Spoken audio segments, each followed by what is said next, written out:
Chapter 1035. The proper business Luo Nan was talking about was undoubtedly the split-page notebook. He asked Blood Demon directly, "Your information is correct, right? It's impossible for it to be wrong. As for the situation, let's ask." Blood Demon turned to ask Songcan, "Hey, was there a notebook here before?" Songcan shook his head subconsciously. Blood Demon pursed his lips when he didn't get the answer he was hoping for. He looked at Luo Nan again, but Luo Nan didn't seem to be happy or angry. The Blood Demon blinked and suddenly clapped his hands. "This is a good thing. Those who should be here are not here. Doesn't it mean that the value of my information is maximized? Perhaps you can say that." Luo Nan actually agreed to this point. At this moment, Luo Nan and Blood Demon had a tacit understanding. He understood what the Blood Demon meant. Let's assume that Blood Demon's information was correct without a doubt. The special notebook from the 70 format had indeed been brought onto the jadeite light, and it had indeed been used to tease Luo Nan.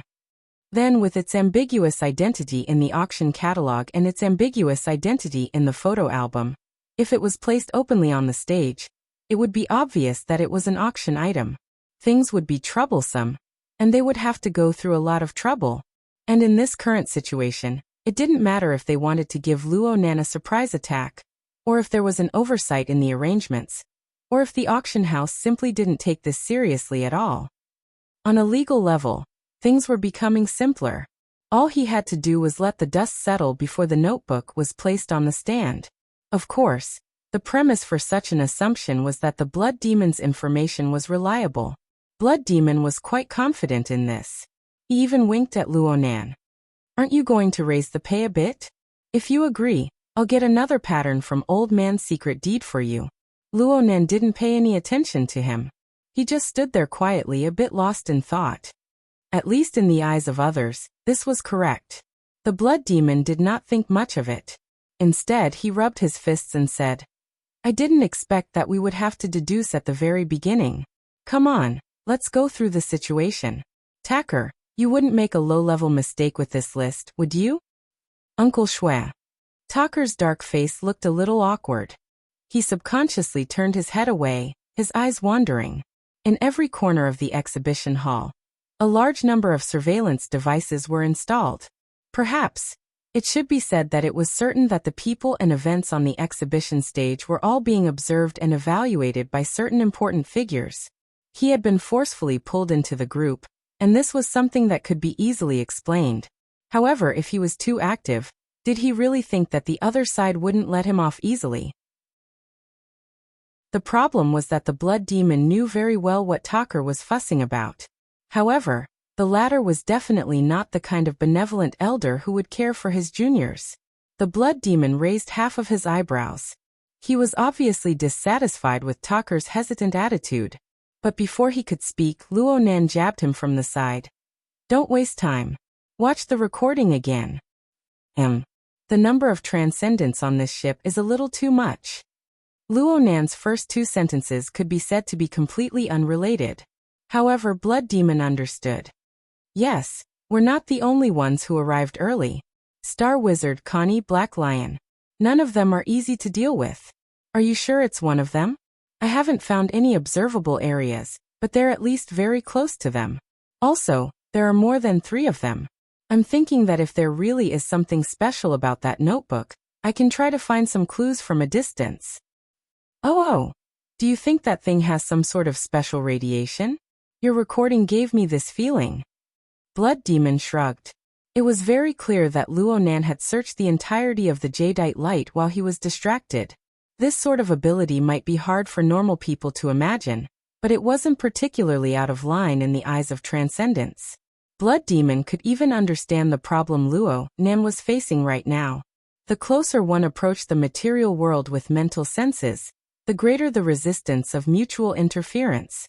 The more interference one received, the more range one could cover, and the more limited the details one could capture.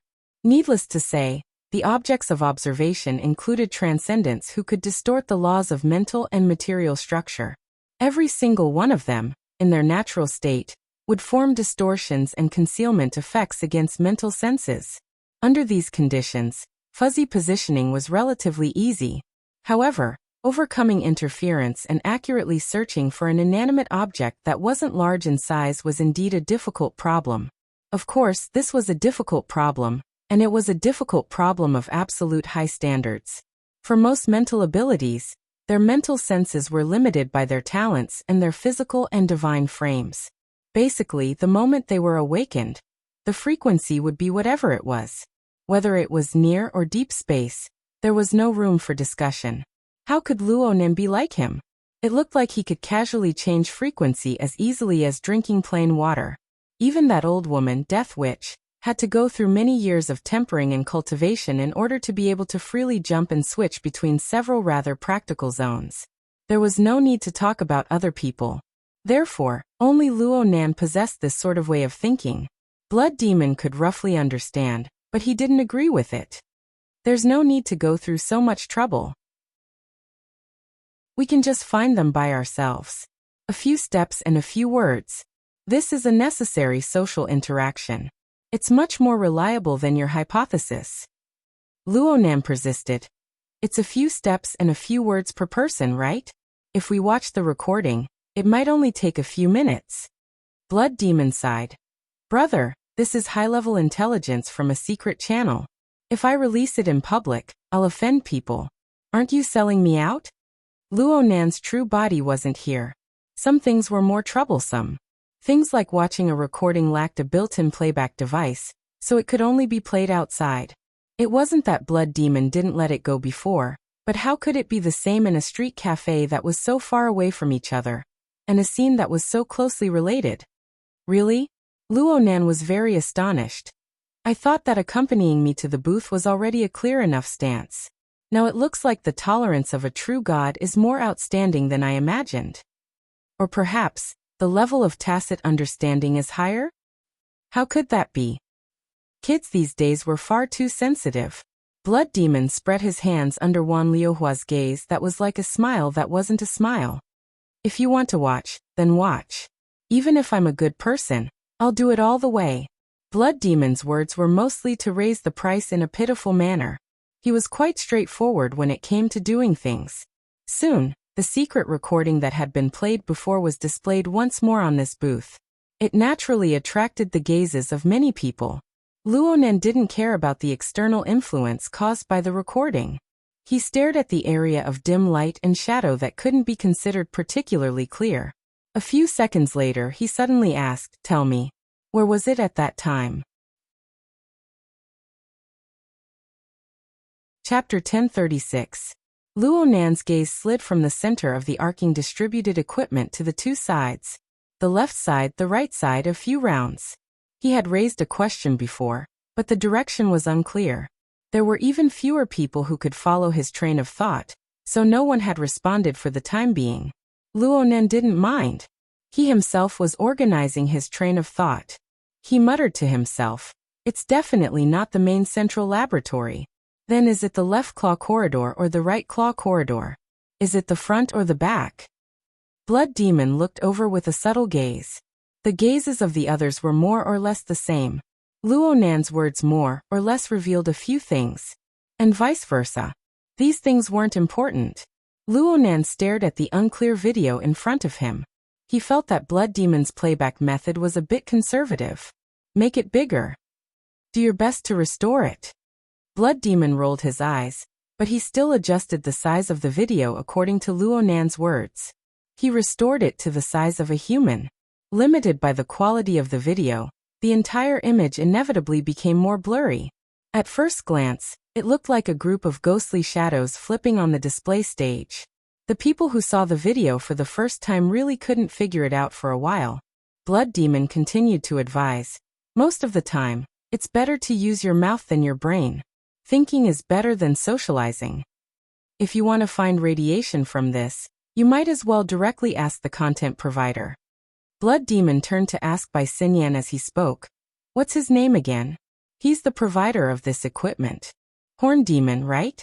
Is he here yet?" Bai Xinyan smiled and shook her head. I'm not sure." During this short conversation, quite a few of the surrounding visitors and staff members tiptoed over. Some even came over. Some even asked the people on this side, causing a buzzing noise. Luonan still didn't care. From his perspective, according to the Toyama auction house's rotten nature, this video would most likely be played at the auction. Otherwise, how would they raise the starting price? Since they were all watching it, there was no difference between watching it earlier and later. Besides, he might be the one who watched the video the least compared to the people standing on the display stage. Where do you think it is? Luonan asked Bai Xinyan this time. He highly suspected that Bai Xinyan was the type of person who watched the video a lot. Bai Xinyan had been leaning against Luonan this entire time. She clearly felt the meaning behind Luonan's words, and subconsciously moved away. She observed Luonan's expression. In the end, she smiled and shook her head. I don't see it. He did not get an answer twice in a row. Luonan memorized the number, but he didn't continue to pursue the matter. It seemed that he was studying this video, and he became entranced once more. However, when Bai Xinyan looked at his face, she saw that the young man's eyes had already closed. He only raised his head slightly to listen to the details of the voice in the recording, but it didn't sound like it. It was more like he was daydreaming. Could it be that there was some other basis in the unseen world that would help Luonan obtain an answer? If it were anyone else, Bai Xinyan would have most likely laughed it off. But since it was Luonan, she was a bit uncertain. From the analysis of various information chains, this was actually one of Luonan's most terrifying states. This was because no one knew what a master of mental senses like Luonan, who stood at the apex of humanity, could see and experience in the end. Perhaps it wasn't even in the same dimension. Bai Xinyan gazed quietly at Luonan. She saw that he seemed calm, but it also seemed that gloomy clouds were accumulating between his brows. Unknowingly, the professional smile on his face, which had become an instinct, became somewhat difficult to maintain. The current Luonan already possessed the power to make other living beings empathize with him. Perhaps it would be a bit difficult to accompany him in laughing. But he was truly unhappy. The billions of people in the entire world might be a step ahead of him in crying. Dark clouds pressing down on the city. Bai Xinyan sighed softly. And at this time, a new message was sent over through her personal terminal. It wasn't any important information. It was just a bad weather warning. It said that there might be heavy rainfall in the nearby seas, accompanied by thunderstorms and gales.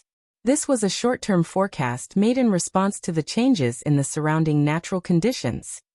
Even though they were about to enter the 22nd century, the weather forecast could not be completely trusted. Bai Xinyan still remembered that when she saw it this morning, it said that the Central Pacific region was sunny and calm for several days in a row. Before she could finish her thoughts, a faint vibration came over. The reflection and filtering of the many layers of the deck and the walls had long since become indistinct. Bai Xinyan naturally formed an association. Was it thunder? Bai Xinyan, who was cooped up in the cabin of the ship, had no idea what the weather was like outside. But in the hinterland of the old continent over 10,000 kilometers away, in the boundless highland wilderness, one could see the violent and abnormal changes in the color of the sky as long as one's eyes weren't blind. Just a moment ago, the sky had been clear for tens of thousands of miles, and the visibility was good. But in just a few minutes, the sky was covered in dark clouds. Clouds covered the sky. The sudden change of light and shadow made many sensitive creatures on the wasteland raise their vigilance. Some even stopped their original activities and looked around, but some were still immersed in the established rhythm of hiding, hunting, and eating. Next to a small freshwater lake, a similar situation was occurring on a large scale. As the only open-air water source within dozens of square kilometers, all kinds of creatures filled up almost every ecological niche around the freshwater lake, forming a visible food chain. The creatures were either careful, cold, alert, or ignorant. On the whole, it was still a natural chaos. At the corner of the small lake, a brown bear that had clearly shown a state of abnormality was there, gorging itself. And the wild donkey herd that had just lost a member regrouped dozens of meters away from the bear, sticking close to the surface of the lake to absorb water again. This could be considered the harmony of nature. However, in this realm of nature, there were still some elements that deviated from the whole. The most typical example was the hairless monkey, that was wrapped in a sturdy fiber and preferred to walk on two legs instead of crawling on all fours. But because it was missing its right forelimb, it could not crawl on all fours. At this moment, this hairless monkey was similar to the mutated brown bear. It had just killed a wild donkey, and it was somewhat awkward as it used one hand to press down on the prey and tear it apart to obtain nutrients from the fresh meat. Other than that, it did not care about anything else. If that was all, it would only be a slight incongruity. The problem was that this hairless monkey was changing. There was some unusual squirming on the surface of its body, undulating against the fiber fabric that was wrapped around it. At the same time, there was a rustling sound coming from it. Especially as the clouds in the sky thickened and the sky darkened. There was light swimming and flickering under the layer of clothing, vaguely forming a chain that formed a net. Chapter 1037. The hairless monkey didn't care about this change. In fact, with his current muddle-headed state, he was only focused on the prey beneath him. Eating was all he had to do at the moment. However, his eating process was also distorted due to the abnormality. At first, he used his teeth to bite his prey, but at some point in time, all his teeth fell off one by one. That wasn't all. They also fell off. To be more precise, they were separated. There were also the muscles that his mouth needed to move. Before that, there was still the mask that covered his face. Soon his entire face, including all his facial organs, was separated. At first, the parts that fell off were still barely connected by blood vessels and nerves. But after a few breaths, these connections also fell apart. Later, even the bones that were pieced together to form the skull were disassembled along the bone gaps. And air leaked out from all sides. But this person didn't notice it at all. This was because even though his entire head had been disassembled, and even his brain, which was barely a whole, began to distort, confuse, and churn as it squirmed, he still maintained a basic system framework. However, what kept these disassembled human body parts together was no longer the original life system that was made up of blood vessels, nerves, skin, flesh, and bones. Instead, they were thread-like, faintly discernible, semi-illusory lines. They resonated with the chains of light that moved on his body, like electric currents that pierced through the air in a special environment. These semi-illusory, electric lines seemed to have some kind of magnetic force, and they could carry out complex exchanges of energy and information. Under their restraint, the head of the hairless monkey that had fallen apart was still a system that continued to operate, even though the way it operated was completely different from that of a normal creature. There was no doubt that some unimaginable power was being used. At the same time, some information hidden deep within the head was being steadily transmitted out through a powerful replacement system. The feeding was still going on, but as the main body of systematic behavior, the hairless monkeys no longer relied on chewing. Instead, they pierced the remains of their prey through the electric lines and transmitted the strange power over, turning the relatively intact wild donkey carcass into minced meat that was 100 times finer than the skull that had been dismembered earlier. Then, the fragments that were broken down later were absorbed by the alien head, which had broken down a step earlier, but still maintained its system. It could be said that it had gone through a deeper fusion. It could also be considered as eating. If they didn't care about their sense of belonging, this way of eating was obviously more efficient than the natural and primitive digestive system. It looked cleaner, and there were almost no leftovers. However, from a visual point of view, such a scene was a little too extreme. The creatures scattered on this side of the lake were more or less affected. Not far away, the mutated brown bear stopped eating and retreated with its prey, letting out a low snoring sound from its throat. It seemed to be a warning, but it was more to give himself courage. But to the hairless monkey that had just finished eating, it didn't mean much. By the time it finished eating, the head, which had long since changed beyond recognition, actually began to converge inwards under the effects of the electric lines. Countless parts of its original body, regardless of whether or not it still maintained its basic structure, and regardless of what its original biological structure was, were casually pieced together. In short, its nose wasn't a nose, and its eyes weren't eyes. It was more like a lump of mud mixed together from different waste materials. There was no lack of bone rubbing and penetrating, and it was common to see nerves and blood vessels fluttering and nodding in the air. There was no need to even mention the situation where the epidermal tissues were rubbed together. But this kind of phenomenon didn't persist for too long.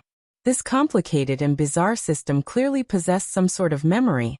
Aside from disintegration and stitching, the enormous and ugly lump of flesh and mud miraculously recovered its original appearance after 2 or 3 rounds of rubbing. It was restored to the hairless monkey, which was the face of a normal human. During this entire process, the monkey absorbed enough energy to sustain itself, but it also exposed a few things during the continuous disintegration and churning. It was then projected tens of thousands of kilometers away. Being able to restore itself is really dogshit luck. Luonan opened his eyes and muttered in a low voice, but it seems that this really is the first. What's the first? Blood Demon's ears were sharp. He heard what Luonan said, but he wasn't able to understand what Luonan was referring to.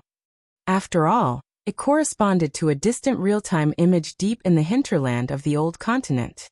It also involved Luonan's exclusive thoughts. Luonan didn't respond, but his originally gloomy brows relaxed a bit. In a certain sense, Luonan's soul cloak was like a satellite hack in a real-time strategy game. It dispelled the fog of war within the scope of the Earth, bringing him convenience that exceeded his imagination. However, the evil poison pollution that was accidentally brought out from the relay station brought enormous damage to the soul cloak, and even to Luonan's entire system structure on the mental plane. It also caused the fog of war to once again obscure his field of vision. There were a few pieces of good news amidst the ruins. For example, Luonan's believers. They used various methods to carry out deep interference effects throughout the world. They still maintained contact with him. They were like casually tossed scouting units. They passed through the fog of war and illuminated observable areas of varying sizes. The size of these observable areas was clearly proportional to the strength of the scouting units themselves. It was also closely related to Luonan's projected attention.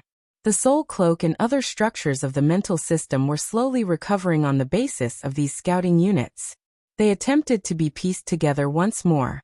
There was one more thing besides these scouting units. As the mica structure took shape, it had a characteristic that was closely related to the water vapor environment. This caused the damaged structure of the mental system to continue its recovery process, and it became a bit entangled with the soul cloak. Luonan didn't see any negative things for the time being, but there were a few unexpected harvests. Indeed, Luonan was currently paying attention to the horned demon roaming the wastelands of the old continent. This horned demon was originally a tool that Luonan had unearthed from the special power of the magneto-optical mica in the offline testing scene. He forcefully controlled and twisted it into a tool. Luonan had an additional origin with the embryonic form of the mica structure. Back then, Luonan had only used him as a carrier and fulcrum to clash with a true god. Luonan didn't expect this tool to actually produce an additional effect at this time.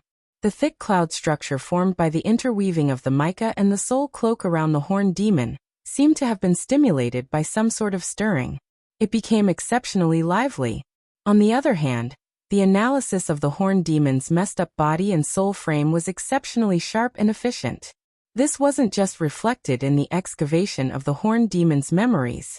It was an extremely ideal reference model. At the very least, Luonan had used the mica to dissociate tens of thousands of living beings from last night until now. None of them were as complete as the horned demon. Originally, it was just a seed that was casually planted into the soil. Now it was giving birth to a pleasantly surprised sprout. Alright, it was quite awkward to give the horned demon such a position. And now wasn't the best time to do experiments. In any case, whether it was the mica or the horned demon, they both had a set of basic behavior that could maintain and continue their existence even though they didn't have self-awareness. Right now, the mica was still in the initial stages of self-proliferation and evolution. There was still an unknown distance between it and the true magneto-optical mica. It was also limited by the broken state of the soul cloak, so it was unable to rapidly expand. With the horned demon as a support point, it would be good to temporarily open a subbase and see what the results would be. Luonan quickly collected his thoughts. He needed a simple and straightforward answer more. The Horn Demon's memories were a very good source. So it's like this. Luo Nan's voice was a bit clearer. It carried an emotion of relief. A human's memory information wasn't a clear video stored in the space of the brain. However, Luo Nan used multiple methods to search and compare back and forth. He still possessed a relatively accurate answer. So he knew. This was the first time the Horned Demon and the others entered the 70 format laboratory. What was it like before the equipment was disassembled? The more he knew, the more he felt that the current booth was unsightly. What an eyesore. Probably because someone had heard what he said, there were strange sounds of gurgling and clicking in the booth area. Many people heard it, but they couldn't identify the source of the sound for a while. This bit of abnormality couldn't be hidden from Blood Demon and Wan Luhua. The gazes of the two cut across a few important nodes, intersecting with each other in the middle. But they happened to coincidentally take a step back. The booth suddenly swayed almost in sync with the movements of the two extraordinaries. At the same time, the sharp sounds of metal cracking and heavy objects being pulled and scraped rang out. It nearly pierced the eardrums. Many people on the booth cried out in alarm. Some unlucky people even fell off. They weren't at the edge of the booth. But the problem was that Luo Nan's restoration didn't move the equipment, but the booth itself. The arc-shaped booth cracked from its roots. Even though it was a relatively complex and precise steel structure, there were still quite a few auction equipment installed below it. The total weight of the equipment on the stage was several tons. But it still moved and tore away. The originally ordinary arc-shaped booth's front was forcefully pulled forward, forming a structure similar to that of a bull's horn. Of course, some people understood in their hearts that this actually had to be combined with the back half of the booth that was barely intact to form an overall layout similar to that of a crab. And this sort of deformation came at the cost of completely destroying the booth's structure. As a result, enormous cracks were formed, smashing all of the booth's preset functions. It also destroyed the supporting points of the booth's steel structure. It was reasonable to say that the next step would be a destructive collapse. But the final visual effect was actually pretty good. Every single piece of equipment from the 70 Format Research Institute was still stable and solid, even though they were only supported by a small half of a broken steel plate and a support frame. It was unknown where this support came from, but there was also a sense of ancientness and vicissitudes that were like ruins. So much so that the occasional sparks of electricity from the damaged equipment below the stage could be used as supporting elements to set off. It was like a surreal painting that had been erased of rationality.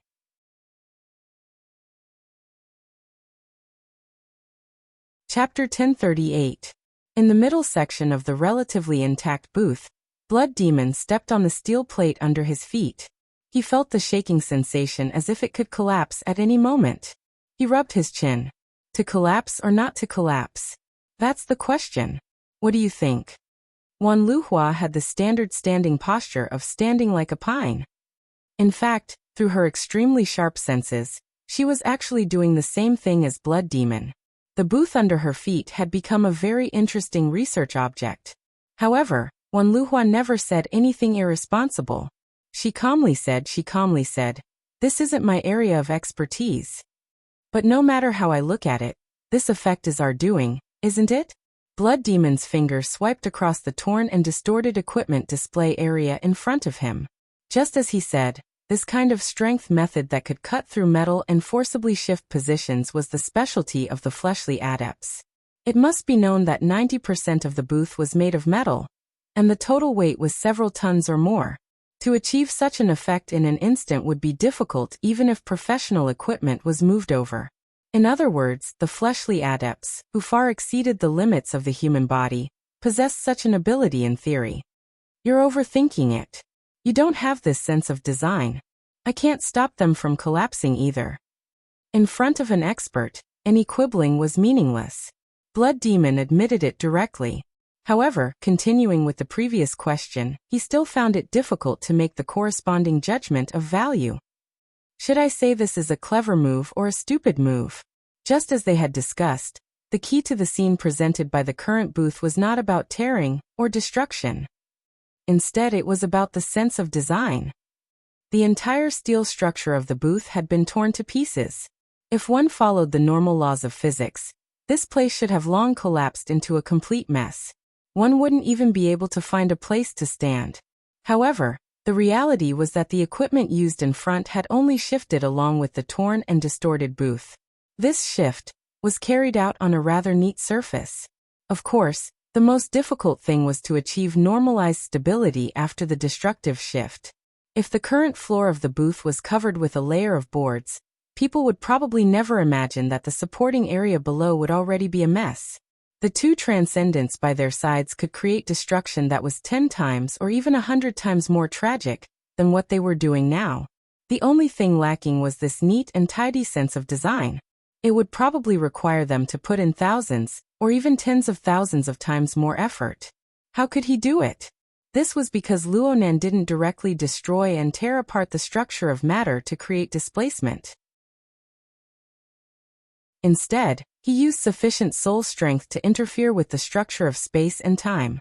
He forcefully bypassed the difficulties that would give even extraordinaries a headache.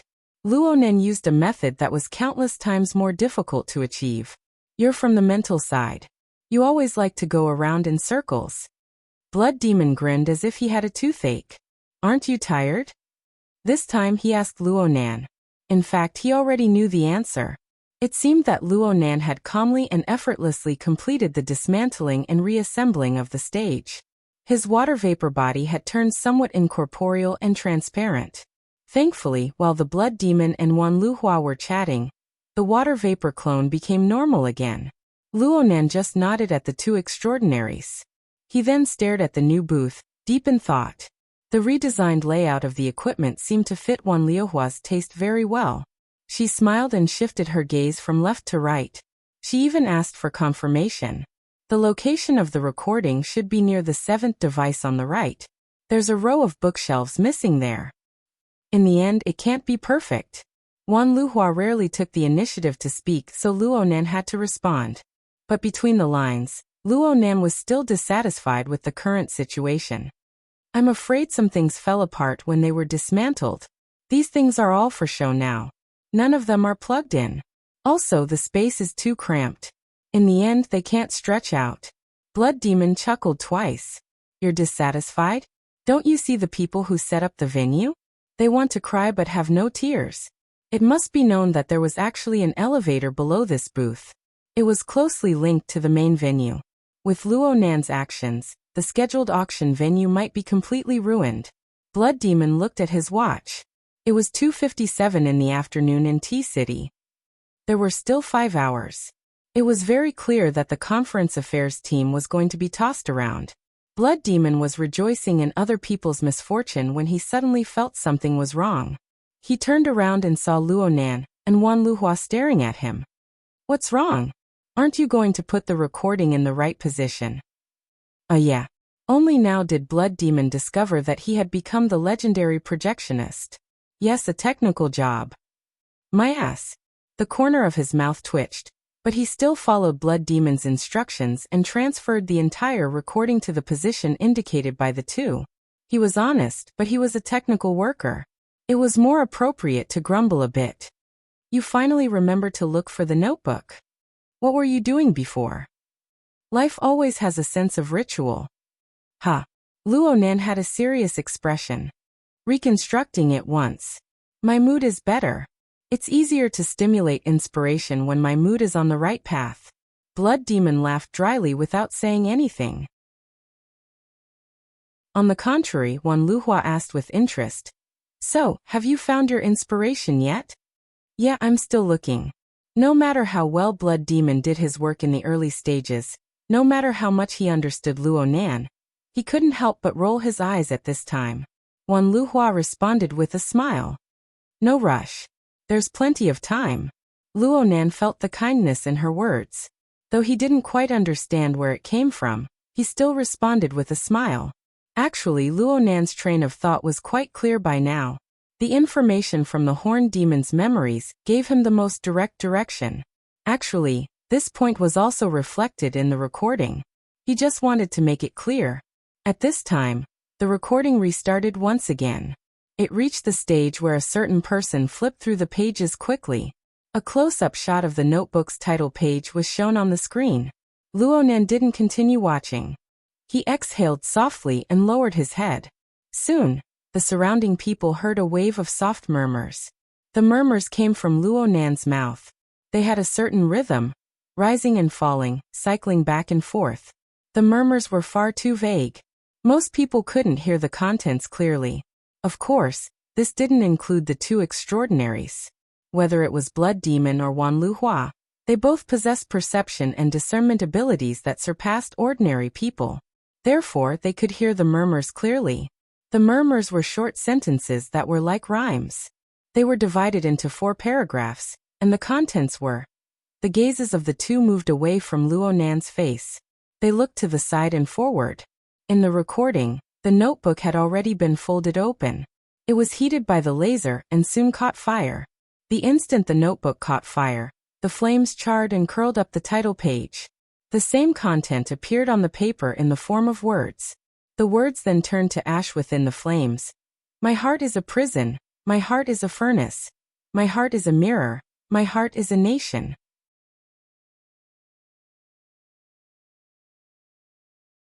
Chapter 1039. There were quite a few intelligent people on the stage. Bai Xinyan was definitely one of them.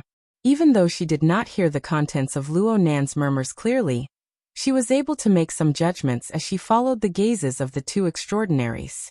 A new call came in at this time. Bai Xinyan glanced at the caller ID and saw that it was unfamiliar. She chose to reject the call. Her thoughts were diverted, but when her attention returned to this side, she was stupefied once more.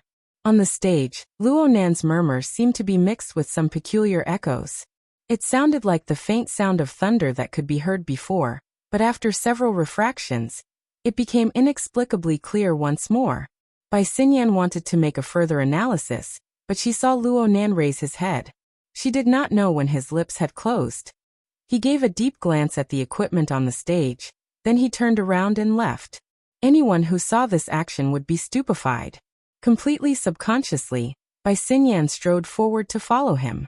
Aside from her, Blood Demon and Wan Luhua, these two extraordinaries, actually followed Luonan's lead. At the very least, they had curious expressions. Even Tucker wore a bitter expression as he followed behind Luonan in silence. The people who had been watching the liveliness in the surroundings had long been scared out of their wits by the unforeseen event on the stage. They saw Luonan take the lead and step down, and each and every one of them hastily retreated to make a path. As for the other side of the stage, only Song Qian and the others were left. They were either on the stage, below the stage, or in the cracks. Each and every one of them was dumbstruck. They did not know how to react. Tell them to stay a bit further away. Luonan suddenly spoke. His thoughts were jumping wildly, but his direction was still unclear. They can't blame others if they get lost in a bit. Bai Xinyan was barely able to grasp the rhythm. She turned her head to glance back and said, "The stage will be cleared. It won't collapse, right?" "Huh." Blood Demon turned his head as well. He swept a few glances, then rubbed his chin thoughtfully. Luonan shot a glance at Bai Xinyan, not saying much. Bai Xinyan responded with a smile. She followed Luonan very closely, but at this moment, she certainly couldn't hug him anymore. She just forced herself to walk side by side with Luonan, and tilted her head to look at his profile. In the end, Bai Xinyan didn't have the ability to peer into people's hearts. All she could see in her eyes was Luonan's gentle facial contours. His gaze was probably looking straight ahead, and his pursed lips possessed a bit of maturity and rigidity. Luonan was able to relate to the current situation. Many of these had been damaged by the childish fine hair on the corners of the young man's lips and cheeks. It was pretty much universally recognized by all sorts of research. Luonan's physical development had been tempered by drugs that affected his nervous system for many years. There were also a few other factors that interfered with his growth. Luonan's growth was slower than that of his peers. This was reflected in his height, hair, voice-changing period, and even his personality. From a traditional physiological and psychological perspective, this was a sensitive child who was in the rebellious phase and could explode at any time. Of course, If an ordinary rebellious child wanted to explode, he could totally slap them. But for Luo Nan, for this psychic expert who possessed inhumanly powerful strength, the so-called explosive point was not the least bit exaggerated. Perhaps the earth would explode with a single slap. And from Bai Xinyan's perspective, the most dangerous thing about Luo Nan was that he had obtained his profound theoretical system from who knows where. It could be said to be complete and self-consistent. He had his own view and judgment of the external world. Moreover, he could turn the unfathomable thoughts in his mind into reality in a matter of minutes. He didn't need external help. This caused Luo Nan's way of doing things to completely break away from the traditional model. It made people unable to predict and dispel. There were many times when everyone was still suspicious, but the situation had already intensified to an irreparable stage. Just like right now, Bai Xinyan could already smell the scent of losing control. Every step she took seemed to intensify the drumbeat of the curtain being drawn. But she had no way to deal with this. Why do I have to think of a way? Bai Xinyan laughed self-mockingly. She adjusted her breathing a bit, thinking about adjusting her mood before making a plan. And at this time, she suddenly noticed that quite a few people in the audience, who were making way for them, were reacting strangely. The attention of the audience was somewhat diverted, especially to the area where the group of people had already passed. Some people were inexplicably sizing up all around. Some were even tapping their ears. There were also some who were whispering. Bai Xinyan could hear a bit. For example, the echo is too loud. The stage is still collapsing. Let's stay a bit further away. And so on. It's a sound? When this thought became clear, Bai Xinyan's heart suddenly tightened. Yes, a sound. She turned her head to look at Luo Nan. The young man beside her was still pursing his lips. His gaze was looking straight ahead. This was clearly his first time coming here, but he had unknowingly become the leader. God knows where he would lead this group of people to. Well, the most crucial question right now was, Luo Nan had clearly shut his mouth, but the surrounding air still floated with a muffled shockwave. She carefully discerned. The murmuring was still there. It even stirred up the echoes of melancholy thunder. Of course, this thunder was not really thunder. At the very least, it wasn't just thunder. It wasn't just sound waves conducted through the air. It was dark clouds that pervaded above the sea of consciousness. It was a strange creature that rubbed against the front of the antennae of consciousness. Bai Xinyan felt that it was like a sharp blade. It was like a gun barrel that was spinning in front of her forehead. Then everything became clear. Luo Nan's will vibrated in the void, generating endless echoes. Such vibrations were absolutely impossible to circulate within the exhibition hall of Area C12. They had probably already. On the other side, Blood Demon blew a whistle. He rejoiced in Luo Nan's misfortune, as if he wished for the whole world to be in chaos. Star Shaman has said hello. He's in Area A, right? He's not there. Luo Nan's response was without rhyme or reason, but everyone around him understood. Bai Xinyan sighed soundlessly. It was very clear that with Luo Nan's actions, the entire jadeite light, from top to bottom, inside to outside, no one would be able to escape. The restless thunderclouds really were hovering above their heads. You need to be careful. With that damned witch's nature. She might borrow this disciple to get involved. It's fine as long as she hasn't, Luo Nan responded casually. He then asked, who's with him? I don't have your abilities. She didn't take the initiative. Oh, it's Connie. She said hello. Headquarters actually sent her to act as an advance party? It's her? That makes sense. Luo Nan recalled this person. She was Constance Dalei, a female extraordinary. She was known as the strongest boundary master of the inner world. The two had fought briefly in Chan City. He didn't think too much about it.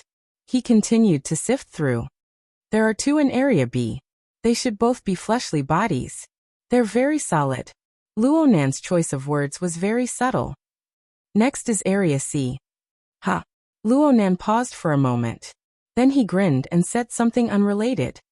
Her Majesty Empress Wu seems to be coming over.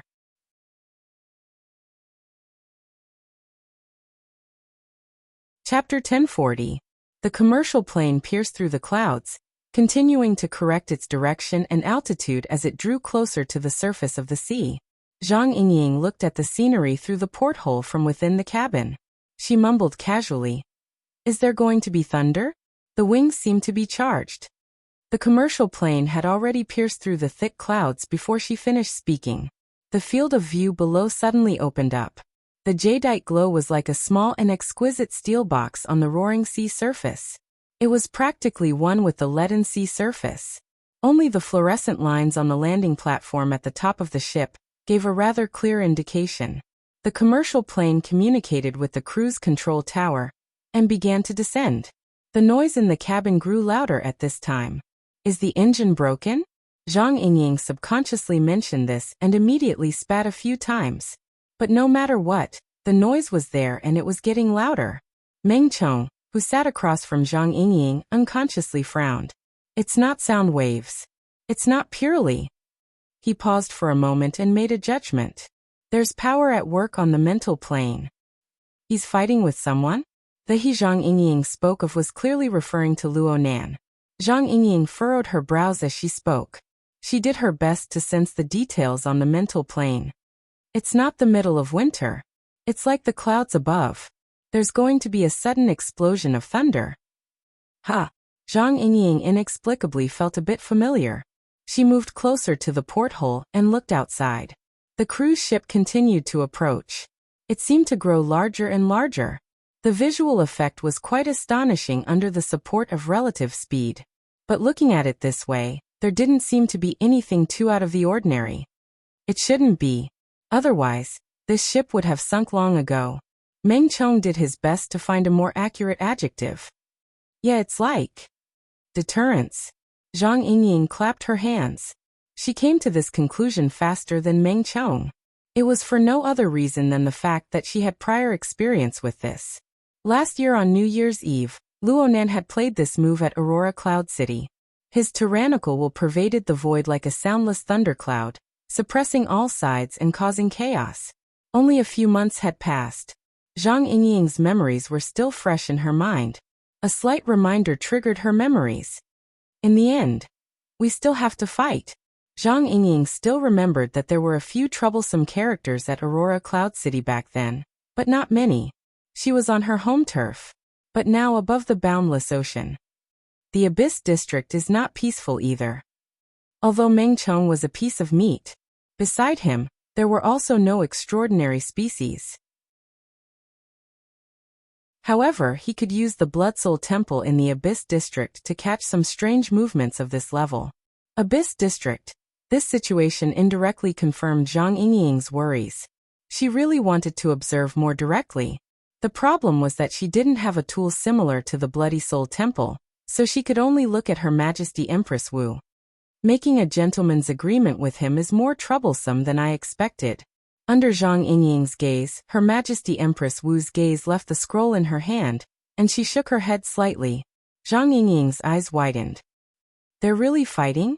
It doesn't involve individual domains. Connie is quite gentle most of the time. Star Shaman probably doesn't want to express his position that quickly. The remaining few are all fleshly bodies.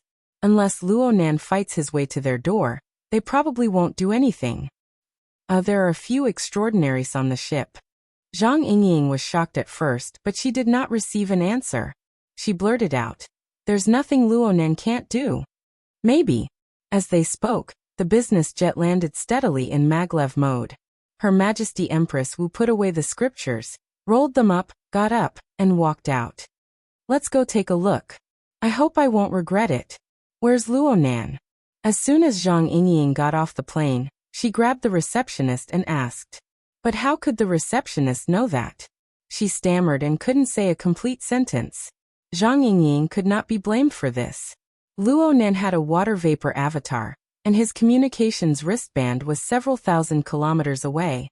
If he picked up the call, it was his ability, but if he didn't pick up the call, it was normal. Anyway, he didn't pick up this time. Zhang Yingying was a little anxious. Fortunately, Her Majesty Empress Wu was confident. "Go to Area C12. There was a clear direction for them to take off directly from the top deck. They took a car there, and it didn't take long for the group to arrive at their destination. They saw the work that Luo Nan had just completed. The question was, where was he? Where's Luo Nan? Zhang Yingying stared blankly at the messy display in front of her. He's probably looking for someone. Let's go. Then why did we come here for? Before I die from anger from the trouble he caused, I need to adjust my state of mind. It's only after seeing this that I feel like I'm not stupid. Her Majesty Empress Wu pinched Zhang Yingying's cheek and headed straight for the display. Quite a few spectators were attracted to the display after Luo Nan left, but the vast majority of people were blocked outside. The on-site staff members were blocked outside. No one stopped Her Majesty Empress Wu when she walked over. It wasn't that the on-site staff had good eyesight. In fact, it was more like they were blind. In any case, Her Majesty Empress Wu slowly arrived at the edge of the platform. She didn't go up, just tapping the scripture scroll in her hand against the palm of her other hand. It was as if she was counting a beat. She seemed to be deep in thought. Zhang Yingying and Meng Chong followed her to the front. They could not help but gasp in admiration at this warped yet neat layout. As ability users, they could not help but consider what they would do if they were in her place. What would they do in order to realize all of this? But in the end, they could only look at each other and shake their heads. How did he manage to do this? Zhang Yingying asked, not understanding. Probably.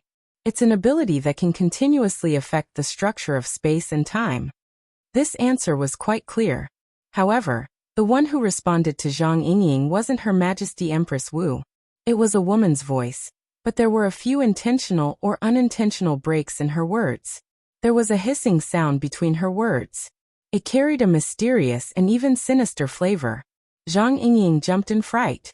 She suddenly turned around and saw a woman wrapped in a wide white robe standing behind her.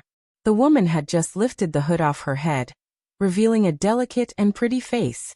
An explanation was an explanation, but the woman's gaze wasn't on Zhang Yingying at all. She only stared at Her Majesty Empress Wu, who had just turned around. She spoke with an exceptionally cold tone. Wu Zhao, this is the big trouble you've brought. Yakani, this is the big trouble you've stirred up. Zhang Yingying stuck out her tongue. She very consciously moved closer to Meng Chong. Without a doubt, the woman standing behind Zhang Yingying and the others was the world's top barrier grandmaster. She had a transcendent status in the Ability User Association, Lady Constance Dollar. In a sense, she was the enemy of Zhang Yingying and the others. Zhang Yingying also noticed that other than Constance, there was also a gentle-looking man who had silently arrived. He wore a casual suit. His figure was tall and straight. He could be considered handsome, and he was smiling from ear to ear. But the problem was that his face was even paler than Constance's. It had reached an unhealthy level. This caused his smile to appear somewhat sinister. Although Zhang Yingying had never seen him in person, she had seen the information. She immediately made a judgment. Star Sorcerer. There was no escaping.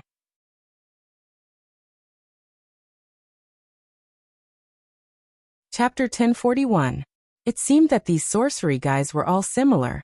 Zhang Yingying had once heard from Her Majesty Empress Wu that although Constance Dalei, a female extraordinaire, had formed her own school of thought when she was young, she had been taught by the necromancer. The two of them had quite a bit of history. Now it seemed that this was indeed the case.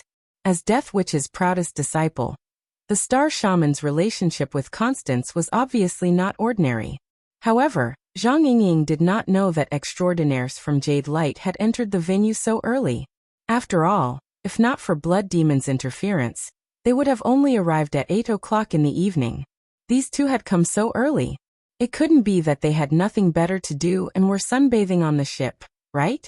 Her Majesty Empress Wu also asked. You came so early. Are you going to tour the exhibition hall a second time? No.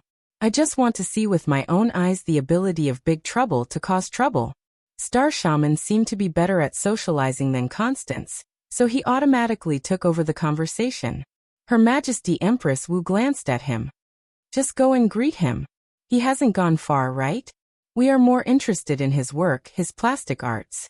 Star Shaman smiled as he spoke. When he curled his lips, he looked a little handsome, provided that his pale, almost transparent skin was ignored. It's because of this that we can endure the noise of his abyss area. We didn't know that he has a hobby of chanting scriptures in the abyss area. Chanting scriptures.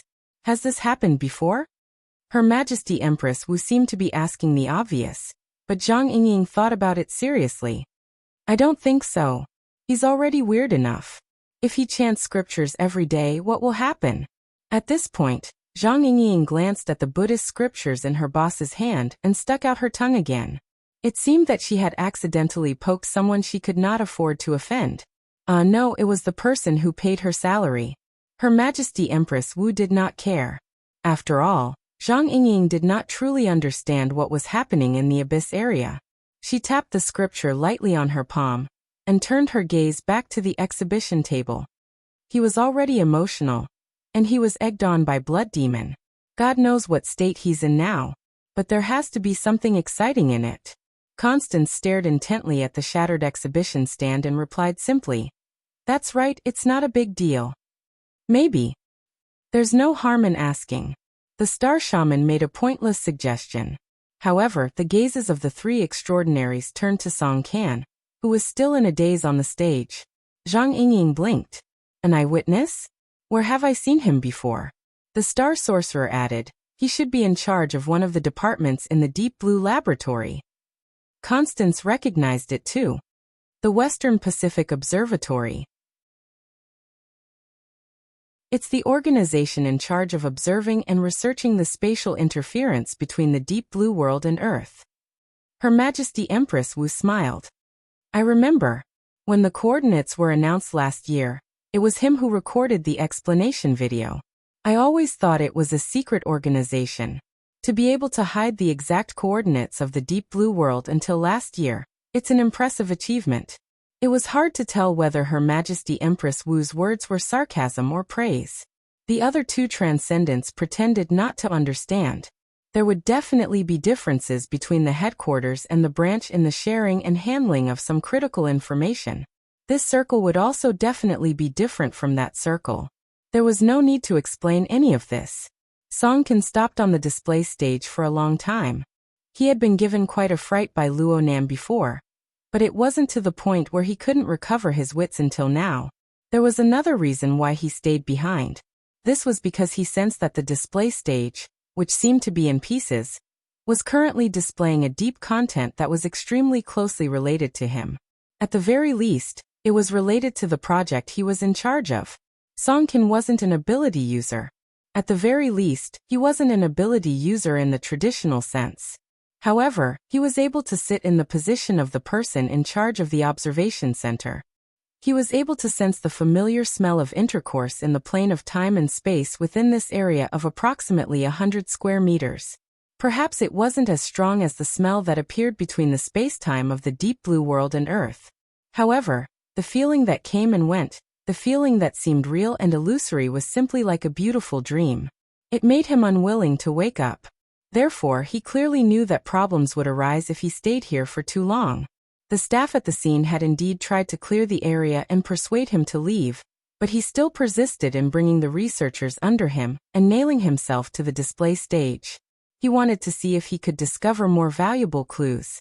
Right now, the most frustrating thing was that the equipment of the observation center couldn't enter. Distant yet distant, huh? Someone spoke behind him. Yes, that's the smell. Does it feel like a reflection or a link? Oh my, the word link is used too well. Song Can clapped his hands in praise.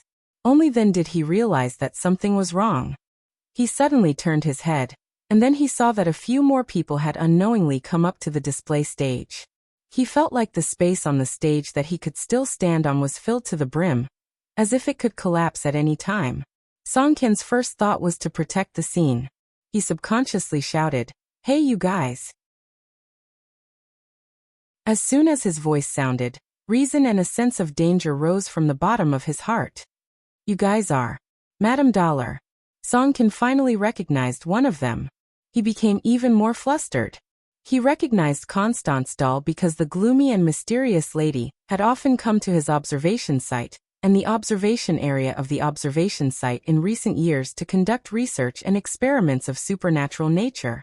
Even if he wasn't someone from the inner world circles, he still knew how terrifying this lady was. Then he was able to distinguish that 2 of the people traveling with Madame Dollar were listed in the list of highly dangerous personnel. They were all big shots that he couldn't afford to offend.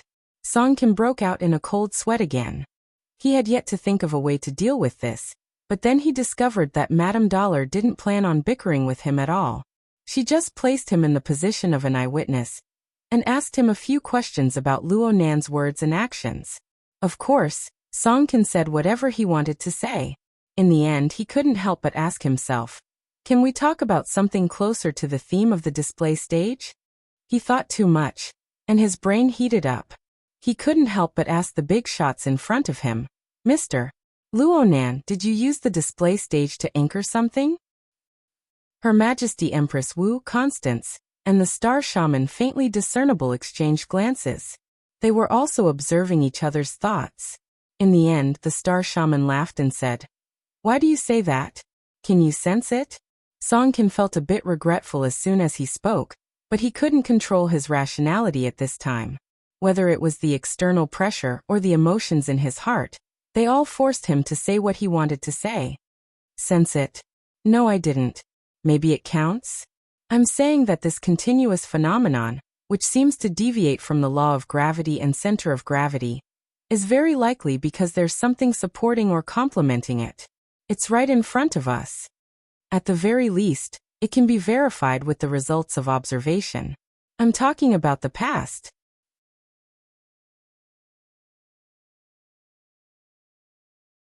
Chapter 1042. Song Kan's mind was different from the disjointed description. The countless first-hand information he had collected in the observation center for over a decade flashed in his mind. The information was classified and stored according to a systematic standard. The observation center and the other relevant departments of the laboratory used this information to carry out all sorts of comparisons, experiments, and calculations. They generally described the mystical process of the interaction between space-time planes. The more he saw, the more Song Kan seemed to possess a mystical sense. Even though many phenomena were not intuitive enough and were rather chaotic, he was still able to capture similar traces from the chaotic phenomena. He did not know whether this was experience or a supernatural ability that belonged solely to him. It's not easy to see this step. Before Song Kan, the tall and slender beauty holding a scroll in her hand softly praised him. Oh, this should be Her Majesty Empress Wu, an important character in this auction. Information on this person had been released during the internal briefing. She was the same as Luo Nan. She was a character that Song Kan needed to be especially careful of. Song Kan felt a mountain of pressure when facing this person.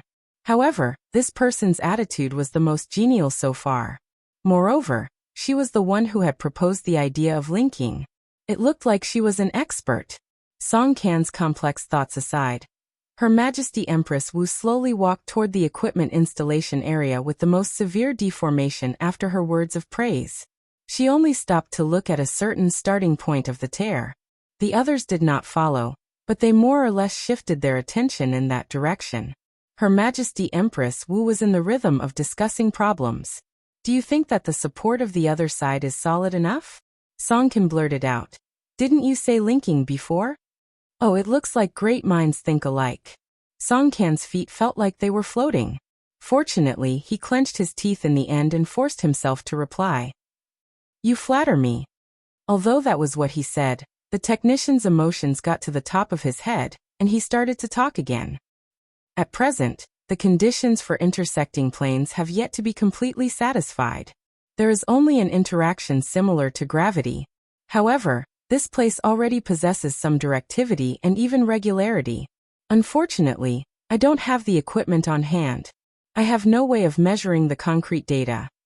But it's hard to imagine how it is possible to bestow this property purely by relying on manpower. Song Kan was certain that the booth and the equipment on the booth did not possess the corresponding feeling before Luo Nan arrived. Yes, Luo Nan endowed this place with an activity that was exclusive to the space and time. At least it was a sign. Tell me in detail. Not only Her Majesty Empress Wu, but Ms. Delay was also interested in having a deep conversation. This greatly satisfied Song Kan's vanity, but at this time, he saw the subtle looks in the eyes of a few researchers nearby. His brain started to work. Just now, what did he say? What he said was all sensitive information of the observation center. If he continued, it might be leaked. Speaking of which, it might have already been leaked. For a moment, Song Kan was a little confused. What should he say and what shouldn't he say? He couldn't help but fight in his heart. But before the battle was over, the expressions of the big shots in front of him all changed subtly. Looking at the direction of their gazes, it was clear that their attention had already shifted elsewhere. Song Kan felt a little stifled in his chest, but it was not just an emotional impact. His chest was indeed stuffy. It was as if the air quality in the large exhibition hall had plummeted and was extremely polluted. At this time he heard the pale-faced man click his tongue. The smell of a lion has been getting stronger and stronger over the years. Bad breath. It's hard to avoid this after eating too many corpses. Her Majesty Empress Wu waved the scroll in her hand, as if she wanted to fan away the surrounding turbid air. Then she sighed. In the end, it's all troublesome. Which one? Zhang Yingying did not see any powerful characters come over. Naturally, she could not see them. This was because the target of the extraordinaries was at least half the length of the cruise away from the exhibition hall. That old fox Baiji. The Amaterasu court is leaking air from all sides. I'm afraid it's about to collapse. In a certain cabin suite in Area E of the cruise ship, a rather stout black man spat out air from between his teeth. He heavily closed the notebook in his hand and tossed it onto the desk beside him. In the end, his thick palm pressed down on the notebook's already faded and frayed skin. He forcefully crushed it twice, so much so that one could hear the friction of the paper underneath. For a moment, the man even wanted to put in more effort and crush the notebook into pieces. However, even though he was Black Lion, who was famous for his fierceness, when faced with the rigorous and dense oppressive will above the abyss area, as well as the auras of the two old acquaintances that accompanied it, other than symbolically resisting it to show that he was not afraid of anyone, it was difficult for him to make any more radical moves. After all, he was fierce. He was fierce, but he was not a hothead. The kind of young lad who would easily activate extraordinaries to attack each other really did not have the slightest bit of restraint. There was also the blood demon, the 10,000 flowing flower. Fuck off. After all, when he returned to Ban City, he could still see the real thing. Black Lion grinned. His dark golden teeth looked particularly ferocious in his pitch-black mouth. You come here. Black Lion hooked his finger at a black suit, who was standing guard at the bedroom door. The latter was slightly startled, but quickly came forward. Black Lion roughly stuffed the notebook into the chest of the black suit, and knocked it with his fist. Take this to the exhibition hall in Zone C12, and put it at the booth of Lab 70. If you meet anyone on the way and ask for it from you, just give it to them.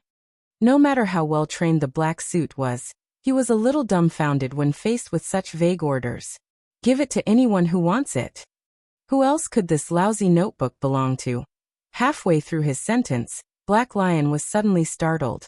He thought of some links that he had not considered before, but he had no intention of correcting them. Instead, with some curse-like evil thoughts, he grinned and revealed his black gold sharp teeth. Not bad, you're a talent. What's your name?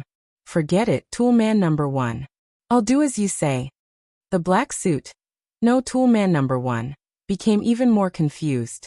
He wanted to ask again, but he was simply and rudely interrupted by Black Lion. Get lost. Toolman number 1 immediately shut his mouth and turned to leave.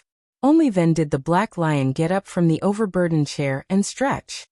His thin clothes were almost about to be torn apart by his huge stomach. Black Lion was already used to this. He swaggered to the door of the bedroom and pushed it open. As an absolute VIP, the suite that Black Lion lived in was of a rather high standard. It was very spacious, and with a little tidying up, it would be fine to use it as a small exhibition hall. However, when he entered the bedroom, he suddenly felt that it was much more cramped. The reason was simple. There were too many people here, and the various connections between people were too complicated. 5 young men and women, their bodies stiff but their minds clear, were chained and placed in various positions in the room. Crisscrossing conduits extended from their bodies, forming a complex structure that resembled a spider web. In the middle of this network, Jeffrey Els was half sitting and half lying on the luxurious bed in the room. His eyes were closed, as if he had fallen asleep.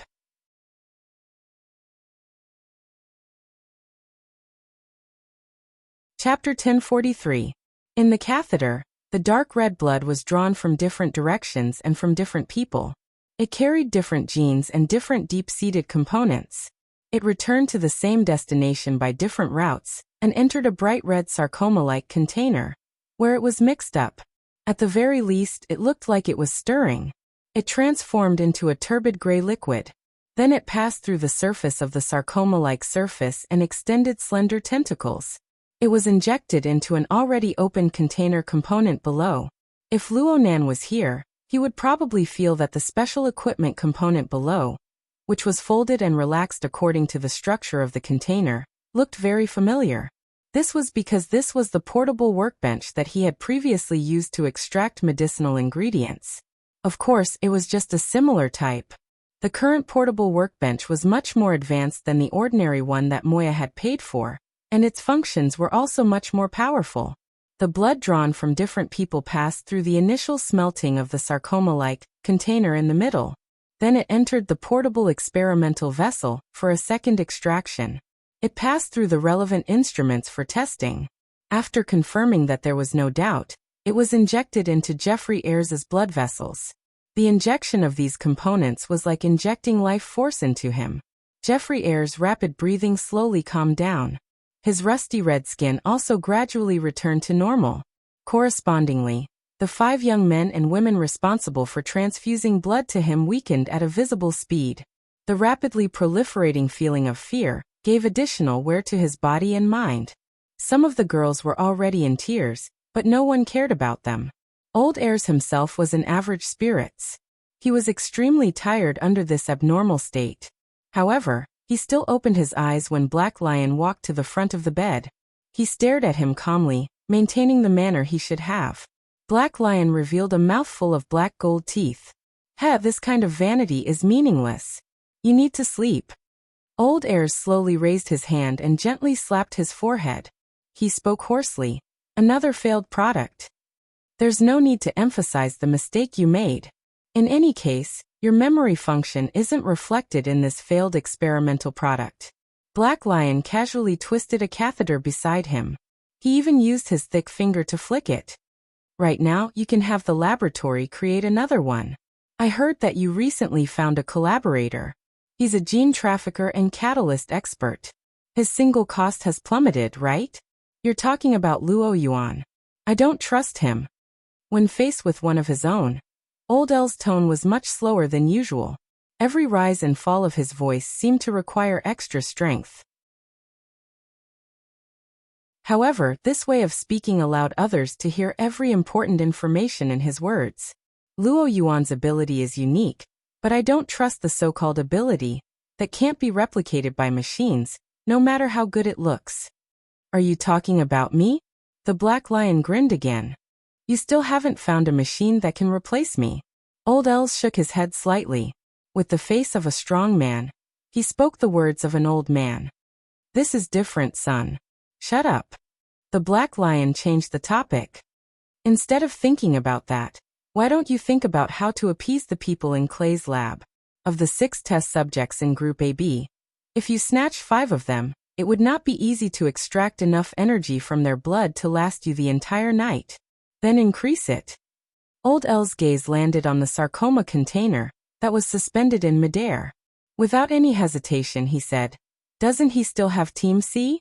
3 or 4 more should be enough. I can't just focus on Clay's side. No matter what, I have to give Mao Xingye some face. I still have a few big orders waiting for him." The Black Lion patted his belly. Speaking of which, Clay's side really put in some effort. The quality of these test subjects is very high. They're controlled at the critical point of the 2nd to 3rd phase transition. The nourishing power is unexpectedly pure and clear. It's indeed useful. Forget it. Let them prepare first. I'll go around the ship and see if there's anything more suitable. If it really doesn't work, I'll catch a few fish in the sea. It'll make do. However, old Els was being stubborn here. No, there's no such thing as make do in my dictionary. Shut up. At your age, if you talk too much, the room will be filled with the smell of rotten apples. The Black Lion ignored Old Els' request. He turned around and left the room. Old Els was not angry, at least on the surface. He only tried his best to widen his eyes and stared at the fat figure of the Black Lion as he left. The Black Lion's figure had nothing to do with being fit and tall, but Old Els' gaze was fixed on him. It was as if he was looking at the most outstanding beauty and the most delicious food. The sound of the door opening and closing rang out. Old Els closed his eyes again and swallowed hard. After adjusting his breathing, he gave an order to his personal attendant. Wang Yong and Tugu. Let them come over. Instructor Wang is already on the way. As for Mr. Tugu, he seems to be taking a stroll on the ship. I'll contact him now. Forget it. Let him be. Old Els retracted his order, but he quickly added another one. Get the rest of the experimental subjects over. Tell Clay that I approve of his experiment. But tonight, he's destined not to be the main character, so don't waste your effort. Yes, sir. The personal attendant knew that Old Els could not see him, but he still bowed respectfully and quickly went out to make arrangements. When the order from the Powerful's room was transmitted through the radio carrier, some people who had yet to receive the relevant information were still engaged in a dispute that had actually deviated from the main topic. Of course, as the supervisor in charge of the volunteers, in Clay's laboratory, Bob, this half-bald, middle-aged white man, had completely lost his patience after being continuously harassed by several groups of people for a long time. I'll explain one last time. The reason why Team C can go on stage is because there's a problem with Team AB. According to the agreement, it's their turn. Bob spoke very frankly, but this matter could not be resolved with a frank attitude. Yuchi had already started slamming the table. If there's a problem with Team AB, how are you going to ensure the safety of Team C? In the face of an unstoppable force, being able to go on stage is the greatest safety. Bob also slammed the table. Fortunately, Smith kept mediating. Only then did he suppress his anger and say a few more words. For Smith's sake, Mr. Yuchi, I think you're lucky enough, especially your child. I suggest that after this matter, you can buy a Powerball bet. Perhaps it will create a rich asset that is not inferior to your current net worth. I've already revealed enough. I don't want to make trouble more troublesome. I only hope that everything will become simple. Now let's act according to the contract. As Bob pressed the bell, black suits that resembled human weapons surged in and invited Yuchi and Smith out of his temporary office.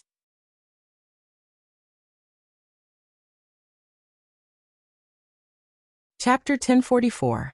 Of course, Yuchi wasn't the only one who received this sort of temporary upgrade. In addition, the volunteers of Team AB had more or less their relatives accompanying them. It seemed that a wave had already arrived before them. But the men in black suits used violent methods to clear out Bob's temporary office and the corridor outside.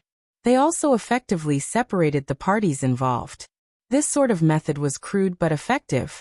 As for whether it was illegal or not, who cared? We can't count on Bob. I just tried to contact Bai Xinyan, but she didn't get through. She didn't respond to my message either. Smith glanced at the man in black, who was monitoring them, and cursed. He couldn't continue because Yuchi was staring straight at him. Yuchi's face was blue and his eyes were bloodshot. Smith had been a broker for a long time. He knew that he was facing the backlash of his clients. Even if he had a clear conscience, there was no reason to talk about this at a time like this. As for the fact that the experiment wasn't really risky, there was no need to even mention it. In the end, Yuchi was still a rational person. He knew that venting or taking out his anger was meaningless at a time like this. At this time, Yuchi's mind was also very chaotic. He even considered bringing Yu Zheng along to escape from this giant ship. Fortunately, he quickly eliminated this kind of irrational fantasy. He tried to use his rationality to find an opportunity. Is there anyone else who can contact Dr. Clay directly? It would be good to have a word with him. Convince him to change people or use fewer people. Anything is fine. As long as little Zheng can escape, the sponsorship fee is negotiable. Smith nodded and didn't say much. He operated his wristband again. Yuqi wasn't idle either. He had some connections in the New World and Luoyang City. Even if those connections weren't enough, he could still go to Xia City and ask for help. Even if it didn't have any real effect, it would be good to make Dr. Clay and his experimental team hesitate for a bit. The two men could be considered rather accomplished. They stood in the corner of the corridor and madly made phone calls. But it didn't take long for reality to tell them. There was always a gap between hopes. This was very normal. There was no need to involve specific people. As long as it was a problem related to the mutation infection, it was extremely sensitive and taboo. Not to mention, they were far away in the middle of the ocean. They were situated in an extremely delicate geographical and social environment.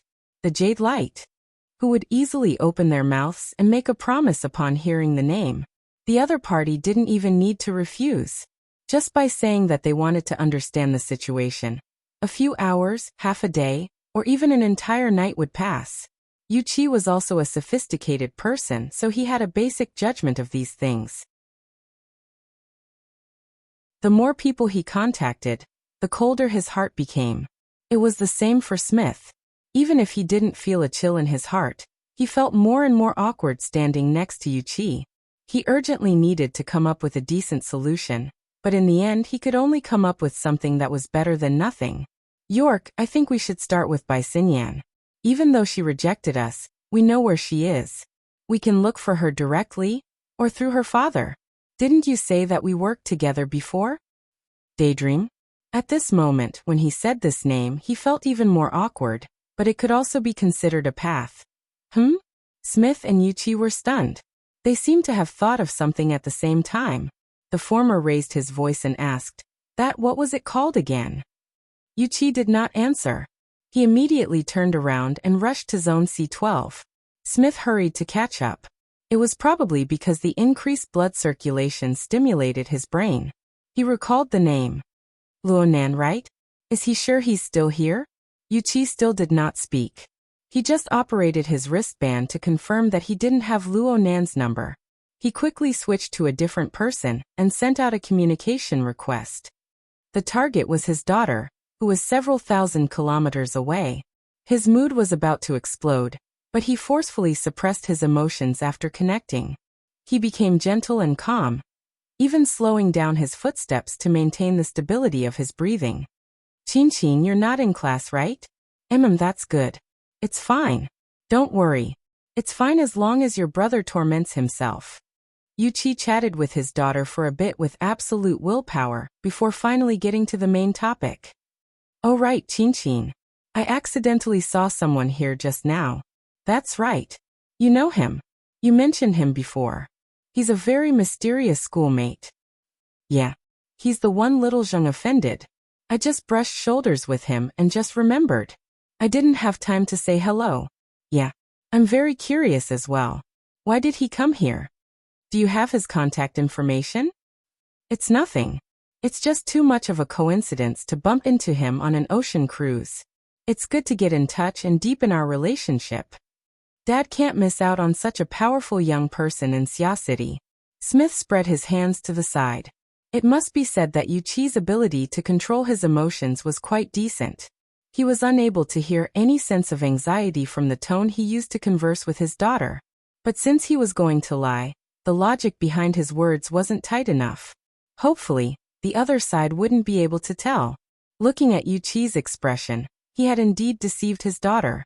The problem was that Yuqi's friendship with the other side didn't seem to have reached the point of exchanging numbers. Yuqi's face was filled with unconcealable disappointment, but he quickly roused his spirits and said to the other side, "This is a rare opportunity. I remember that you're friends with his relatives. Help Dad ask.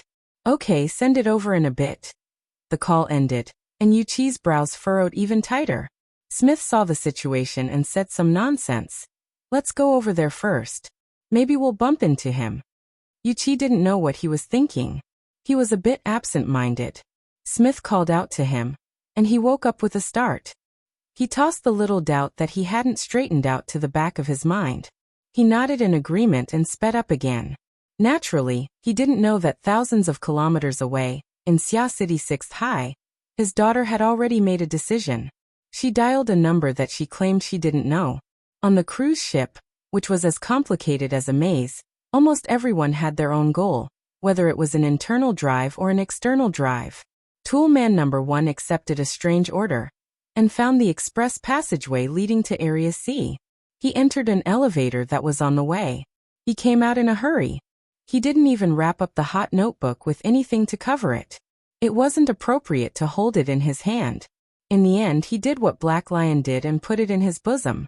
The problem was that this notebook was really hot. That wasn't a description. Toolman number 1 was in the outer circle of the inner world. He was certain that this notebook definitely possessed some special magic. Ever since he put it in his bosom, it had been emitting heat. It was so hot that it made one's heart wrinkle. At the same time, there was a slight vibration. Of course, it was possible that this was an illusion. In any case, it was absolutely right to get rid of such a hot item as soon as possible. Up until now, there hadn't been any strange people asking him for it. He just hoped that the elevator would hurry up and enter Area C's exhibition hall, so that he could put the item in its proper place. However, the elevator was for public use. It was normal for people to get on it midway. After crossing 2 floors, the elevator door opened, and a colleague, wearing the same black suit and black sunglasses, walked in. The moment the elevator door opened, the identification device came into play. It was a real colleague. The two of them didn't have any expression. They nodded as a greeting. The newcomer stood on the other side of the car, putting some distance between them. In their line of work, being careful with their words and actions was the most important thing. If it wasn't necessary, they absolutely wouldn't inquire about each other or strike up a conversation. Silence was the most reassuring atmosphere. The problem was that Toolman number 1's calm state of mind didn't last more than 2 seconds before it was broken. The elevator door closed and the car started moving. The colleague who came in turned to him. His gaze was fixed on him through the sunglasses. "Can I take a look at the notebook in your bosom?"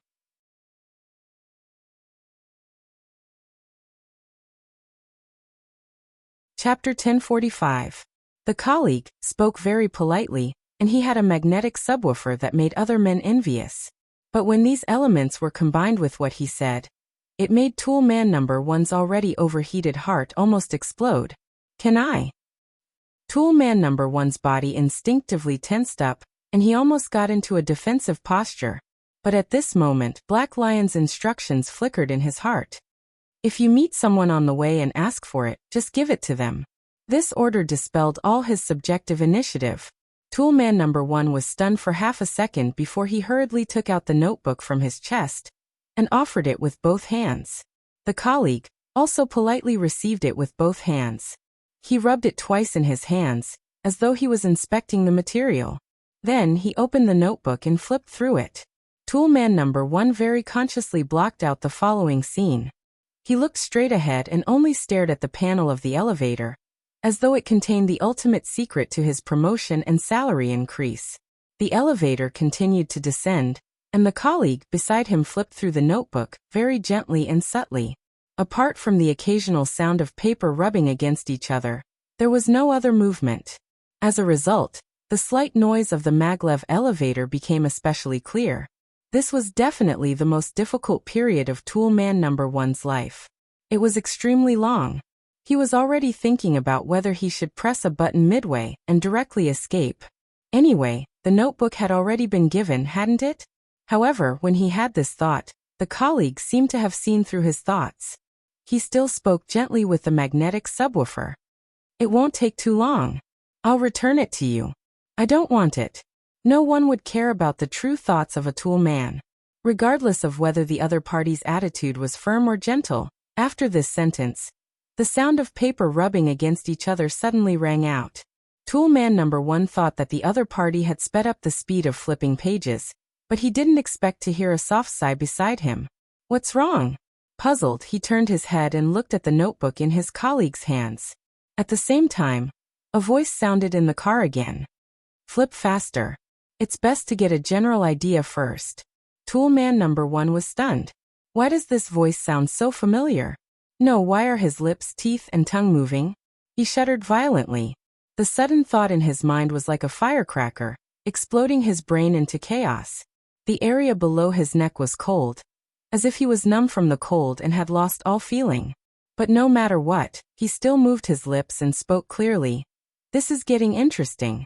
If it were me, I'd change the order of these loose-leaf binders.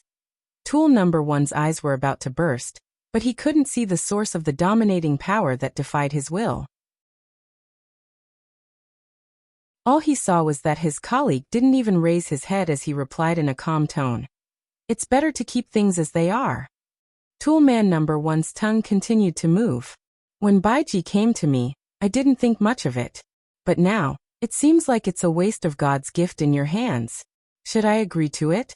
Or you can just give it to me, or hand it over to my stupid disciple. I'm sorry, Lady Necromancer. I promise, my colleague. You don't have to worry about me, don't worry about me. Toolman number one froze on the spot. His eyes were painful and hot, and he was about to cry. He really wanted to repeat the order that Black Lion had given him, but it was difficult for him to do so. At this moment he heard a ding. The elevator arrived. Almost at the same time, he also clearly felt his lips and teeth close. His tongue pressed against the roof of his mouth, causing air to rush into his nostrils, and he let out a heavy grunt. Toolman number one's head turned forward again. It had nothing to do with his own will. He saw that the elevator doors slid open, and there were already people waiting outside. There were 5 of them, both men and women. Standing in the middle was a surprisingly young man. They didn't make way, nor did they want to enter. However, their eyes were focused on the colleague beside him. To be precise, they were looking at the notebook in the colleague's hand. Toolman number one's mind had been crushed by the continuous invisible dominating power. He had almost lost his ability to think normally. He could only mechanically observe and reflect the situation around him. Or perhaps he was just observing on his behalf. At this time, the colleague beside him raised his head. Through his sunglasses, he met face to face with the people outside the elevator. His hands were still in the position of flipping the pages. After half a second, he opened his mouth as calmly as usual. Can you watch a bit longer? Do you want to watch a bit longer? The subwoofer of the colleague and the voice of the young man in the middle of the 5 seemed to coincide together. Both sides probably didn't expect such a coincidence. The air froze for a moment, and it was still the young man who took the lead. He moved slightly to the side, making way for the outside passage. You're here, right? Please help yourself. The colleague bowed slightly to the person outside the door. Many thanks, Mr. Luonan. Nice to meet you. He walked out of the elevator in a very natural manner. Toolman number one followed him like a walking corpse. He actually observed that the gaze of the young man, Luonan, had a clear pause on his own face. At this time, a middle-aged man wearing a flowery shirt and shorts chuckled. Brother Tugu, you dumped your boss again? The colleague slightly raised his eyes and nodded toward the flowery shirt middle-aged man. Hello, Mr. Blood Demon. I don't have any missions for now. Blood Demon introduced the young man Luonan. His name is Tugu. He's the most carefree security personnel in the world. He leaves his employer and runs all over the world. Oh right. He's been employed by Wang Yu for many years. If there's a conflict, you must be careful of him. Oh, is that so?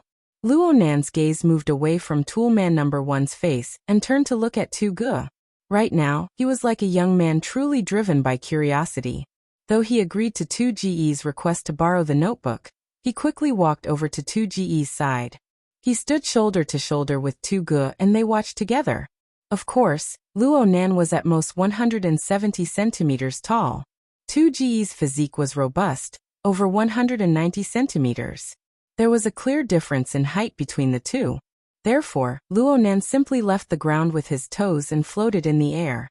He was like a ghost floating behind 2GE's shoulder. Blood Demon clicked his tongue twice.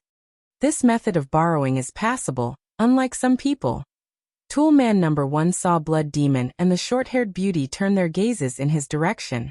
He subconsciously felt a bit dizzy as he faced those dim yellow and bright eyes. His mouth began to squirm again at this time, producing a sound. It's hard to say who's borrowing who.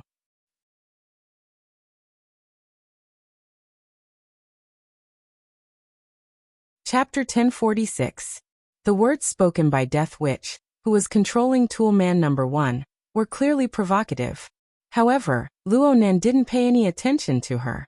He was still like a backstage spirit with no sense of existence. He flipped through the contents of the notebook with Tu Ge. He looked at whatever Tu Ge looked at. He had a very good temper. Forget about Death Witch, even Blood Demon, and Wan Luhua didn't expect Luo Nan to be this calm. Luo Nan, who had an eccentric personality and was especially sensitive when it came to family matters, to be this sensitive. This wasn't just the case on the surface. The elevator room everyone was currently in was approximately 30 square meters. It was quite spacious on the cruise ship. However, if 5 extraordinaries or the convergence of extraordinaries' consciousnesses were included, the space would suddenly become narrow. Everyone was a highly sensitive person. Their bodies and souls formed their own domains. They were so close to each other, and their energies intertwined with each other on the mental plane. They needed to be especially careful in controlling their energies, and their minds were more or less stretched. Under these circumstances, any fluctuations on the material and mental planes, especially clear hostility and malice, could lead to a tense and even uncontrollable situation. It wasn't just the people present. The extraordinaries in the other areas of the cruise ship, and even some of the weaker mental experts, all sensed the powerful tension that suddenly converged and balanced each other. For a time, the mental space projected by the tens of thousands of living beings on the jadeite light became a bit quiet. The chanting that reverberated within grew louder and louder. It had to be said that the 2 key figures in the elevator hall were doing exceptionally well in the current situation. One was Tu Ge. He held the fatal notebook in his hand. It could be said that he was standing in the eye of the storm. But from beginning to end, whether it was when he was communicating with Death Witch in the elevator car, or when he saw Luo Nan after the elevator doors opened, he never revealed any hostile intent. The energy and blood of his body were restrained and well organized. There was not the slightest bit of sharpness. To be able to do this in an environment filled with extraordinaries was not easy. Admittedly, there was a factor in his personality, but his ability to restrain himself was truly admirable. The other person who did this extremely well was Luo Nan. No one knew why he was able to be this calm. Ripples formed from the short mantra of 16 words still reverberated within his sea of consciousness and above the abyss. They were arranged like scriptures and filled with fine smoke. They were constantly announcing the existence of his will. However, it was merely an announcement. With the passage of time, the thunderous impact from the very beginning gradually faded away, probably around the time when Black Lion sent the notebook out of the country. On the mental plane, Luo Nan's power functioned just like his own mental senses. It flowed naturally, faintly discernible. Even if there were occasional fluctuations, they did not bring about any direct pressure or threat to the sensitive extraordinaries on the ship. At most, she would think that he was too noisy. But you should at least allow a transcendent to be a little willful, right? This was the right of the strong. This peculiar sense of existence, from the initial ostentatiousness, slowly settled down, until people got used to it, achieving a kind of running-in result. Moreover, Luo Nan had been able to protect these results up until now. Be it when he saw Tu Ge or when he faced the Death Witch, he maintained a certain level of stability. He completely ignored the latter's provocation. No one knew what he was thinking, at least no one could detect it. As a result, the Death Witch couldn't find a chance to act up. That was quite impressive. Blood Demon subconsciously scratched his chin. A few hours ago he had evaluated Luo Nan, saying that the young man was quiet and didn't have any substantive ideas. He was pushed all the way to his doorstep. Now could this be considered as a counterattack? Practically everyone in the elevator room had their own plans, but they restrained themselves. The atmosphere wasn't tense, but it was rather stiff. This elevator room was one of the fast passageways connecting Area C and D, so the flow of people was quite dense. In the eyes of the extraordinaries, such an odd atmosphere was rare and precious. However, by Xingyan, Tucker, and the others were more strained. And so on and so forth. At least 2 waves of guests had already passed through this place, and they had been scared back. Finally, Tugu flipped to the last page of the notebook. Just like in the elevator, he sighed softly. His fingers even flipped back a few pages, as if he wanted to read it one more time. Luonan didn't stop him, but in the end, Tugu still closed the notebook. He turned to the side, pulling away a bit from Luonan, and returned the notebook with both hands. Many thanks. Luonan actually didn't take the notebook in the first instance. Instead, he asked, "You're not going to read it? I can't understand it, and I can't tell it apart. Let's not read it." Luonan nodded. He extended his hands and took the notebook back, achieving a handover that made most people sigh in secret. A second later, Luonan flipped open the leather cover of the notebook.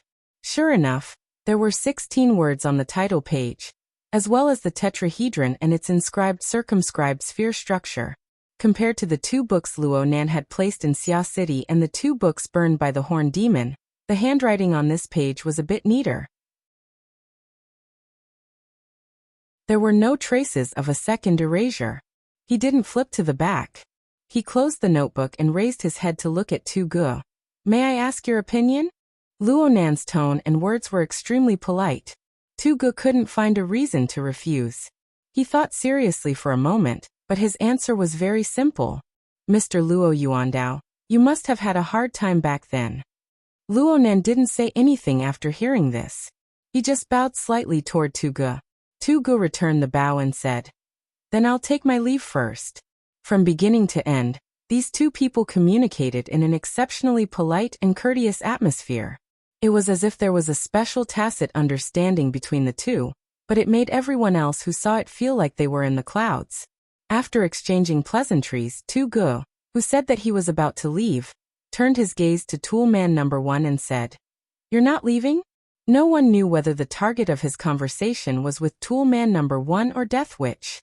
The Death Shaman could roughly tell that this supernatural who floated around and wandered about without a trace was never someone who was easy to deal with. So he ordered the Toolman to move his lips again. "Now who do you think has had a hard time?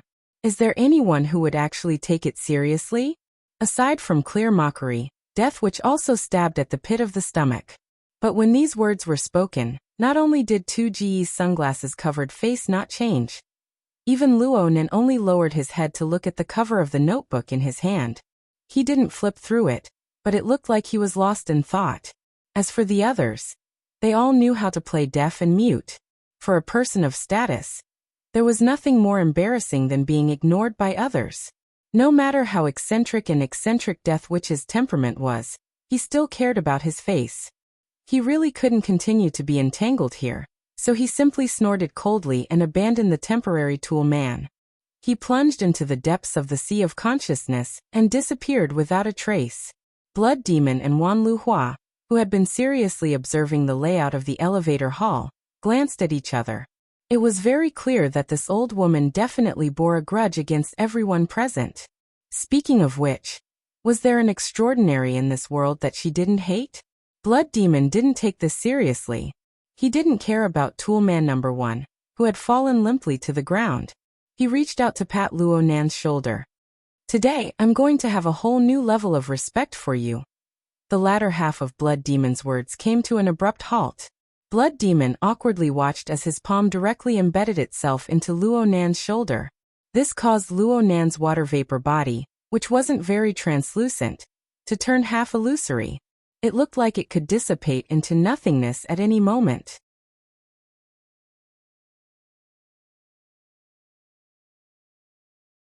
Chapter 1047. In the exhibition hall, everyone was discussing the hook Luonan left behind. They were guessing the subsequent developments and changes. It was a very deep and interesting matter. However, the brief confrontation in the elevator hall, not far away, more or less caught people's attention. For normal people, the Jade Light was a city on the sea. The space was vast and the content was rich. One might not be able to finish playing it in a week or 2. However, for existences on the level of extraordinaries, this giant steel ship was basically no different from a small dinghy when they clashed and fought with each other. There was practically no buffer, especially for the mental side. Plus, everyone had their own standpoints. The scene of a chaotic battle was enough to make one's scalp ache. As his thoughts changed subtly, the discussion could be postponed for the time being. Constance and the Star Shaman bade farewell to Her Majesty Empress Wu and left together. Star Shaman walked away from Her Majesty Empress Wu's line of sight, and his footsteps clearly sped up. Constance followed without batting an eyelid. Her gaze was slightly lowered as she watched Star Shaman's fingers twitch unconsciously as he walked. She frowned, but she did not say anything in the end. Constance did not speak. Her consciousness reverberated on the mental plane. It was Death Shaman who had just finished his confrontation with Luo Nan. Everyone was very familiar with each other, so there were no pleasantries. Death Shaman went straight to the point. The notebook is indeed valuable. At the very least, there is perceptible, metaphysical information sealed within. That bastard Bai Ji. He just wants the world to be in chaos. Constance was a bit puzzled. Luo Nan seems to have gotten the news a bit too early. Bai Ji is looking for external help all over the world. He might be deliberately leaking information. How big is this circle? There are more than one or two blabbermouths. Death Shaman did not like wasting time on such boring matters. He was a bit impatient. Are you done yet? Immediately. Star Shaman finally joined in. His teacher's powerful consciousness gave him a lot of pressure, even for an extraordinary like him. To reach a state of coordination and sharing required considerable skill, patience, and trust. Although it was said to be immediately, it had to wait until the two extraordinaries carried Death Shaman's drifting consciousness back to their own rooms. Only then did they truly reach a state of perfect coordination. Star Shaman did not delay any further. His right hand directly drew in the virtual workspace, reproducing the chaotic lines, words, and graphics that Death Shaman had seen in the notebook. Obviously, this was controlled by the Death Witch's consciousness. But now no one cared about these minor details. The three extraordinary consciousnesses were all focused on these simple yet messy handwriting, attempting to rearrange and deal with them. But how could it be that easy? Constance was one of the top spirit formation masters in the world, and he had a deep understanding of ancient and modern runes and symbols. However, he was still at a loss as to what to do with the runes before him. Who knew what these messy words and images were pointing to? There wasn't even a direction. This is an observation record, the Death Wizard suddenly said. Teacher, you mean? I don't know what the object of observation is, but the writer of this notebook tried to describe it, but he was unable to do so, resulting in a terrible physical and psychological state. The Death Wizard's consciousness continued to flow, like a breeze coming from an unknown place in the cabin, seeping into the muscles and bones. By directly touching that notebook, I can sense chaotic and restless power, despair, and stubbornness. Different sources, but they've been twisted together to form an unrecognizable monster. However, it was sealed by the words and graphics on the title page. Constance and the Star Sorcerer exchanged glances, but there was no doubt. The Death Wizard was publicly recognized as the most authoritative shaman in the world. She could go back in time and foresee things. Her judgment, be it evidence or intuition, was very persuasive and had the power to guide others. Of course, Constance and the Star Sorcerer were transcendents with great confidence, so they wouldn't believe whatever the Death Wizard said.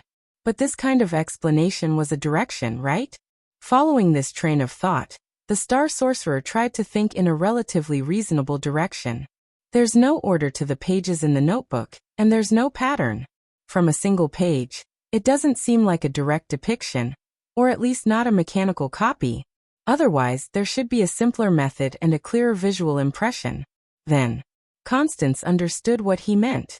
Then it's very likely an object that can't be described directly, or a target with mental pressure.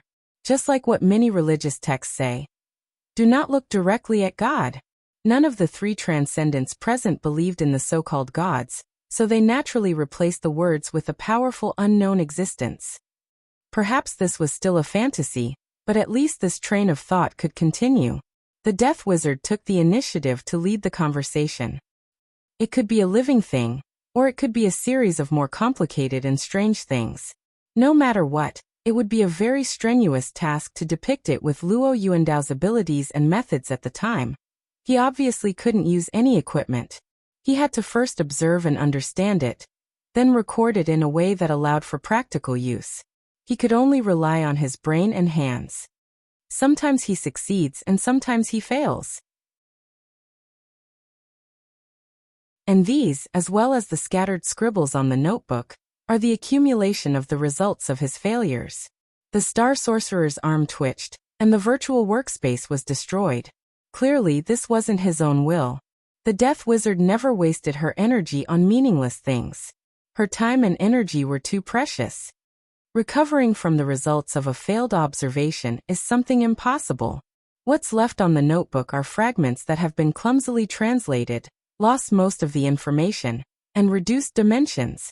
And the value lies in the fact that they actually exist. Constance always found something positive. This is that lunatic Luo Yuandao, right? That's the value of his existence. The Death Wizard's thoughts became more and more erratic. At the very least, he saw a world that we couldn't see. He touched upon a level that he shouldn't have touched upon. He left behind bits and pieces. Unfortunately, they're all trash that can't be recovered. And this is probably one of the reasons why he's able to survive until now. The Star Sorcerer ran through the information regarding Luo Yuandao in his mind. So, is this the reason why he went crazy? The Death Wizard's thoughts laughed. He forcefully accommodates things that cannot be digested. He chases after treasures that he doesn't have the qualifications to possess. He doesn't know that this thing will break his stomach when it enters his digestive system. When it enters his thinking system, it will burn his brain. In a certain sense, he really has it hard. The Star Sorcerer grabbed his right wrist and loosened it a bit. That treasure is with Luonan right now? Yes, this connects to the current hot topic. Luonan? The Death Wizard muttered to herself for a moment before sneering. He will have it harder in the future. If there's a future.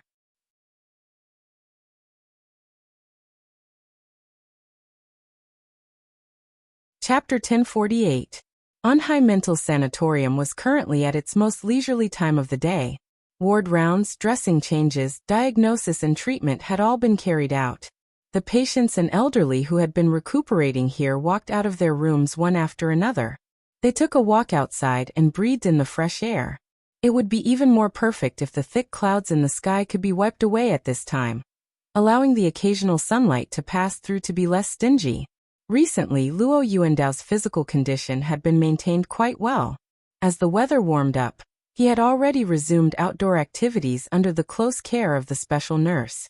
Moreover, with Xiao Xinyu's company, his smile had become much more cheerful.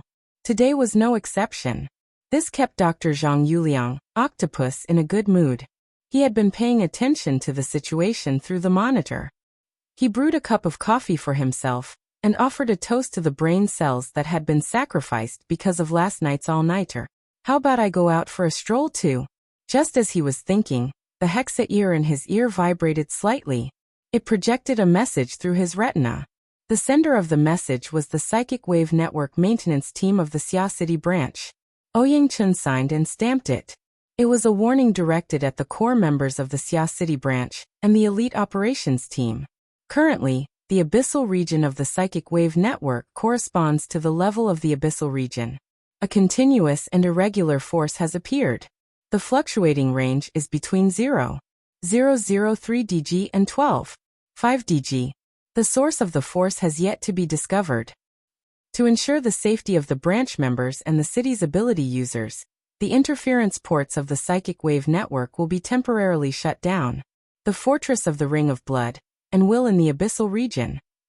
It is recommended that before the alarm is lifted, all activities that may touch upon the abyssal region, and even the depths of the spiritual sea are suspended. To all personnel who have received this notice, please immediately enter Level 1 standby mode, and activate your coordinates. If you feel any physical or mental discomfort, please immediately contact the branch laboratory. What did this mean? Octopus was also psychic, but he was a bit confused when he saw this notice. He didn't understand half of it. He quickly logged into the main page and forums of the Psychic Wave Network, but he saw that it was still calm and tranquil. There was only a maintenance and temporary shutdown notice that was lightly worded and did not involve the abyssal region's movements. He rummaged through several work channels and chat groups of the Xia City branch. Probably because the core information was limited, there weren't many people in the know. No effective discussion was formed. Most of the people in the know were as confused as he was. A call came in while he was confused. It was Bamboo Pole. When the call connected, the person on the other side asked, "Are you all right?" Octopus knew that Bamboo Pole wasn't just asking about him, so he wasn't in a hurry to answer. Instead, he carefully observed the surveillance footage before saying, "Everything is normal. What's going on?" "I'm not sure yet. I'm at the Shangding building right now. The president is leading the investigation." The octopus asked again. The force exceeded 10 standard units. "Is there an extraordinary attacking us?" "There's no conclusion at the moment, at least not yet, but we've basically ruled out the malfunction of the sensor equipment. That's because basically, the mental side of B class and above will show varying degrees of reaction." Bamboo Pole was also a grade B psychic, which meant that he had also felt it. Other than that, Elder Yu, Mr. Bai, and Gao Tianshi, the three psychics had the strongest reaction. Of course, there's also President Ouyang. At this point, Bamboo Pole seemed to be talking to someone. After about half a minute he spoke again. "Now we have a preliminary estimate. It might be an unknown powerhouse, definitely at the extraordinary level. It might be a famous expert, or it might be a mutant species from the wilderness that is currently extending its consciousness into this place." The octopus subconsciously responded, "A war? Right now it's just tossing and turning on the mental plane, but it's always searching for an entry point to the material plane. It's tried many times, but it's not satisfied. It seems to be an obsessive-compulsive disorder." This is what the president said. The octopus chuckled twice. "I wonder who it is." At the very least, President Ouyang feels that it's unfamiliar. There's no corresponding data in the database. From the looks of it, it's more likely that it's an unknown mutant species. It might even be classified as a Darksider species, like the human-faced arachnid. Don't jinx it. Bamboo Pole still had lingering fears from the chaos of Xia City back then. An extraordinary level Darksider species. "I didn't say it. You said it." The two habitually bickered for a bit, but Bamboo Pole quickly returned to the main topic. "In short, be careful in everything. Tonight is extremely sensitive. It wouldn't be strange for anything to happen. I don't need to emphasize this. In a moment, Mr. Bai will go over there. If there's anything, you guys can discuss it. Keep in touch and report in time." In addition, President Ouyang suggests that no matter who it is, reduce outdoor activities. He feels that the cloud layer above his head is quite awkward. F***ck me. The octopus jumped in fright. He raised his head to look at the monitor screen. Luo Yuandao and Xiao Xinyu were currently slowly moving about on a soft and flat grassland. Luo Yuandao, who was practically a bag of bones, made a rare large movement. He stretched his body. During this movement, his head, which was tilted upwards, became fixed. He still had his hands on his waist, but he no longer swung his neck. Instead, he stared blankly at the thick layer of clouds in the sky. It was approximately 10:30 in the morning right now. Although there were thick clouds in the sky that blocked most of the sun's rays, it was still cloudy and not overcast. The sun's rays dazzled the edges of the cloud layer with layers of gold. A normal person would not be able to stare directly at the sky for too long before they would tear up from the stimulation of the sunlight. Looking at the sky for too long was definitely not a good thing. Luo Yuandao was even worse than a normal person. "There's something going on over at the old man's side. I'll go take a look." Octopus didn't have time to say anything more to Bamboo Pole. He rushed out the door in 2 or 3 steps and ran towards the grassland. Fortunately, he had made arrangements beforehand.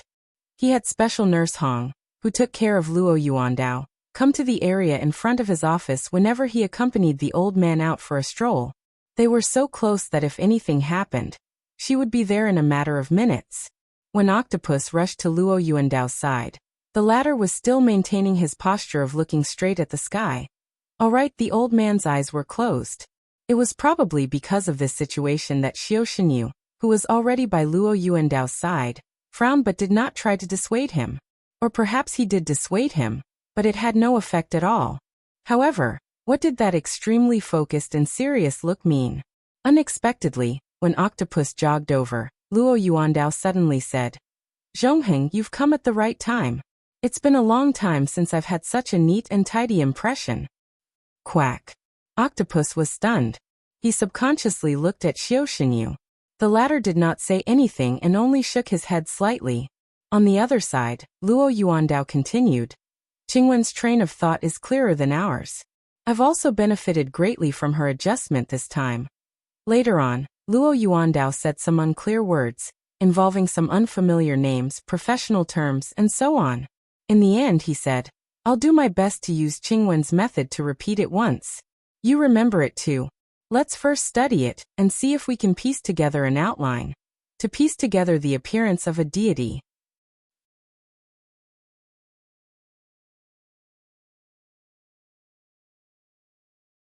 Chapter 1049. It seemed that he had accidentally touched upon some secrets of the past. Octopus was quite conflicted right now. If he listened, he might violate the privacy of the Luo family. If he didn't listen, this opportunity would never come again. And Luo Nan wasn't here. Having dealt with Luo Nan for a long time, Octopus obviously knew that this kid knew very little about the past of his grandfather and father, especially the past events in the wilderness. However, he was extremely thirsty. It would be hard to explain if Luo Nan were to ask about this matter in detail. As a friend, should he listen? Or shouldn't he? Octopus's conflicted thoughts wouldn't affect the outside world. However, Luo Yuandao didn't say too much after that. His eyes were still closed, but his demeanor was as if he was observing with rapt attention. In the end, he even slowly raised his arm. It was as if he wanted to grab the clouds in the sky. It was as if he wanted to welcome the dazzling sunlight behind the clouds. In the end, he wasn't able to grab anything. Instead, the excessively withered palm seemed like it would turn into smoke at any time under the sunlight that permeated through the clouds, melting into the shadows of the clouds. The old man's stiff fingers trembled uncontrollably at the front end of this arm. He was gesturing with lines that had no basic logic or concrete shape.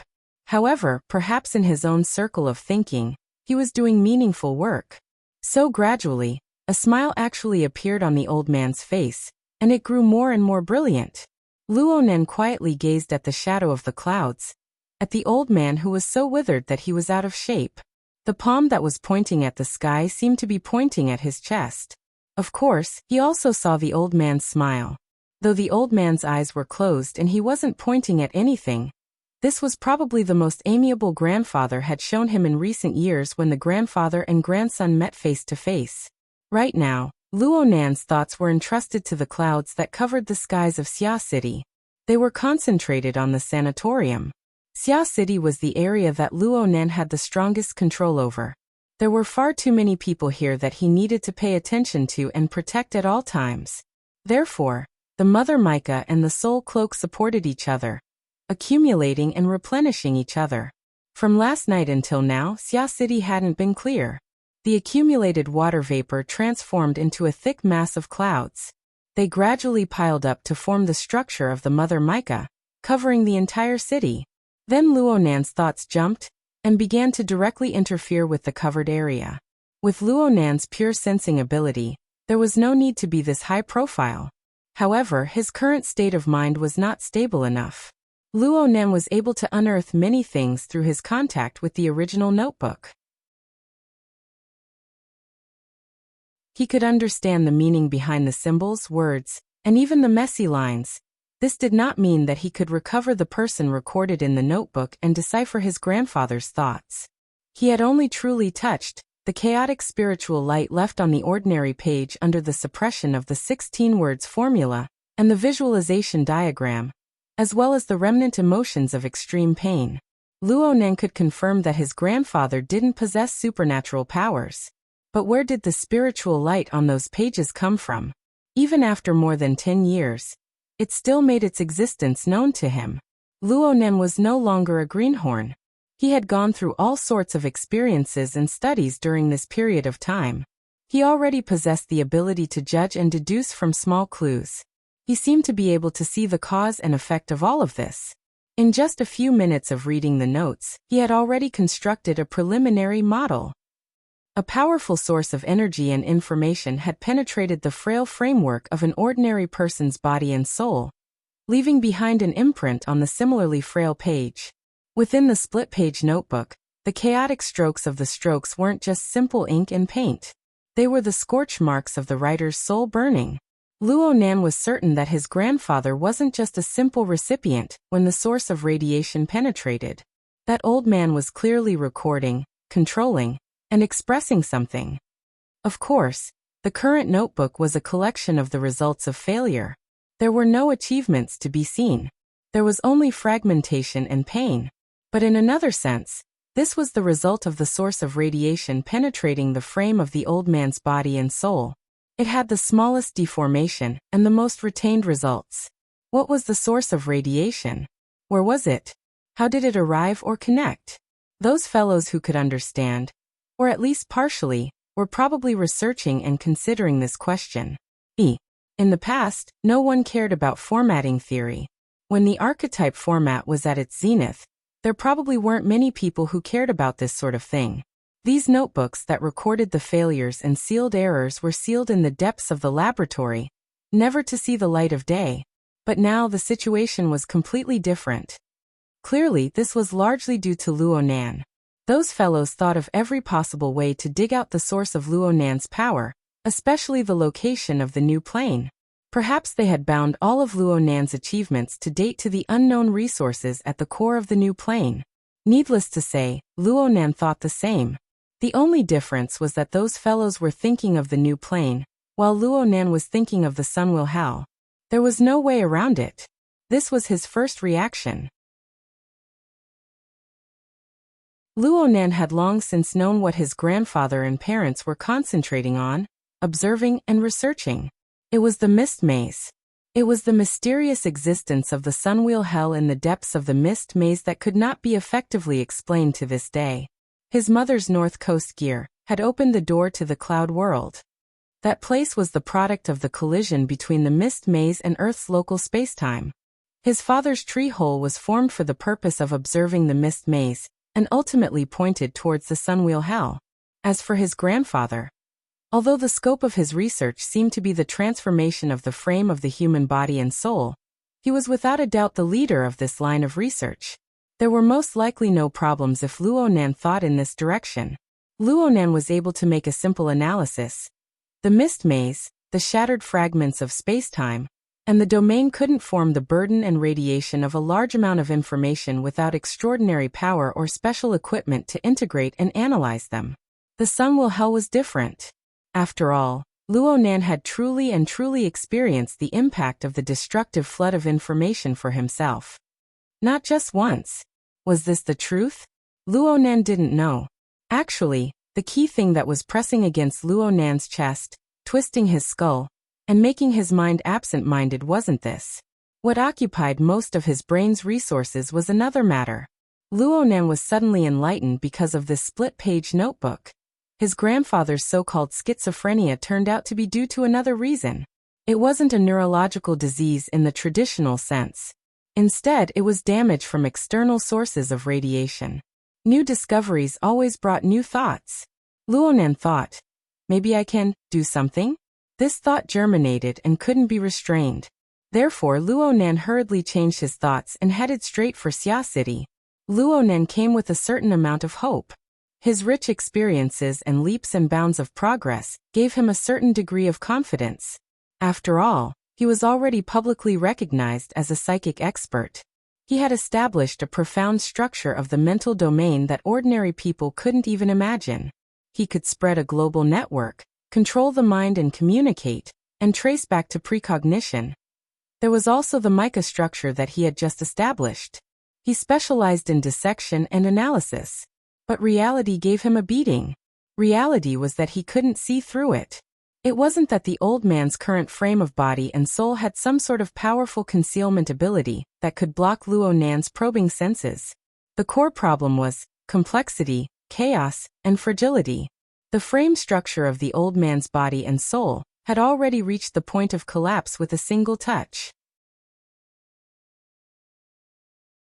Luo Nan's consciousness poured here, stirring the winds and clouds, drawing the starry sky, causing wave after wave of ripples in the sea of consciousness and the polar domain of the abyssal region. But here, on the lawn of this sanatorium, faced with this fragile soul that would shatter with a single poke, Luo Nan could only step back and not move forward. He was helpless. So Luo Nan knew that even if he amassed the apex power of Earth and used the living starry sky structure that he was most proficient in, or the mica structure that he had just obtained, it would still be difficult to make a move. Making a move required the awareness of a destructive dismantling. That was a consequence that Luo Nan simply couldn't bear. Unfortunately, because of his meaningless actions just now, he was able to pry a step further into the ominous shadow that drew closer behind the old man. The aura of death. Luo Nan was no longer a child who had never seen the world. His rich experiences during this period of time could instantly kill 99% of the normal humans in this world. It wasn't that he had never seen a life state worse than Luo Yuandao's. Some of them were even created by him. But how could that be the same? Luo Nan was able to clearly distinguish in his mind that this was a kind of selfish way of thinking. His rationality had always been in play, allowing him to suppress the sudden eruption of irritability, depression, gloom, and all sorts of other negative emotions from the great ups and downs in his heart. But that was all there was to it. Luo Nan gazed at the withered and shriveled old man on the lawn. He gazed at the frail structure of body and soul that could no longer be further explored or stripped away. All sorts of thoughts and ideas rose and fell in his mind, but it was hard for him to grasp any valuable fragments for a time. The only thing that could be said to be comforting right now was the old man's observation with his eyes closed. Luo Nan knew that the old man wasn't looking at the layer of clouds. He didn't discover any structure within the layer of clouds. The layer of clouds was at most an inducement. Even the existence and tendency of Luo Nan's consciousness was a part of the inducement. The main activity of the old man's consciousness at this stage was still limited within his self-logical circle. The external world was merely the background that rotated on the stage of his consciousness. He was still within his own demarcated circle. It was just that this time, the old man was no longer an omnipotent God who could do everything. Instead, he had returned to the most profound life of the past. He continued to struggle. His trembling and deformed fingertips drew. These were the strokes that he poured his heart's blood into. He used this to communicate with his children, his students, and his colleagues. There were no obstructions. So even though the sun gradually faded from the sky and the dense clouds prevented rain, the smile on his face still grew brighter and brighter. Luo Nan gazed at this scene in a daze. His mind was in a trance. You're tuning in to the Echoes of the Heart YouTube channel. Don't forget to subscribe and join us on this journey to catch the most captivating stories.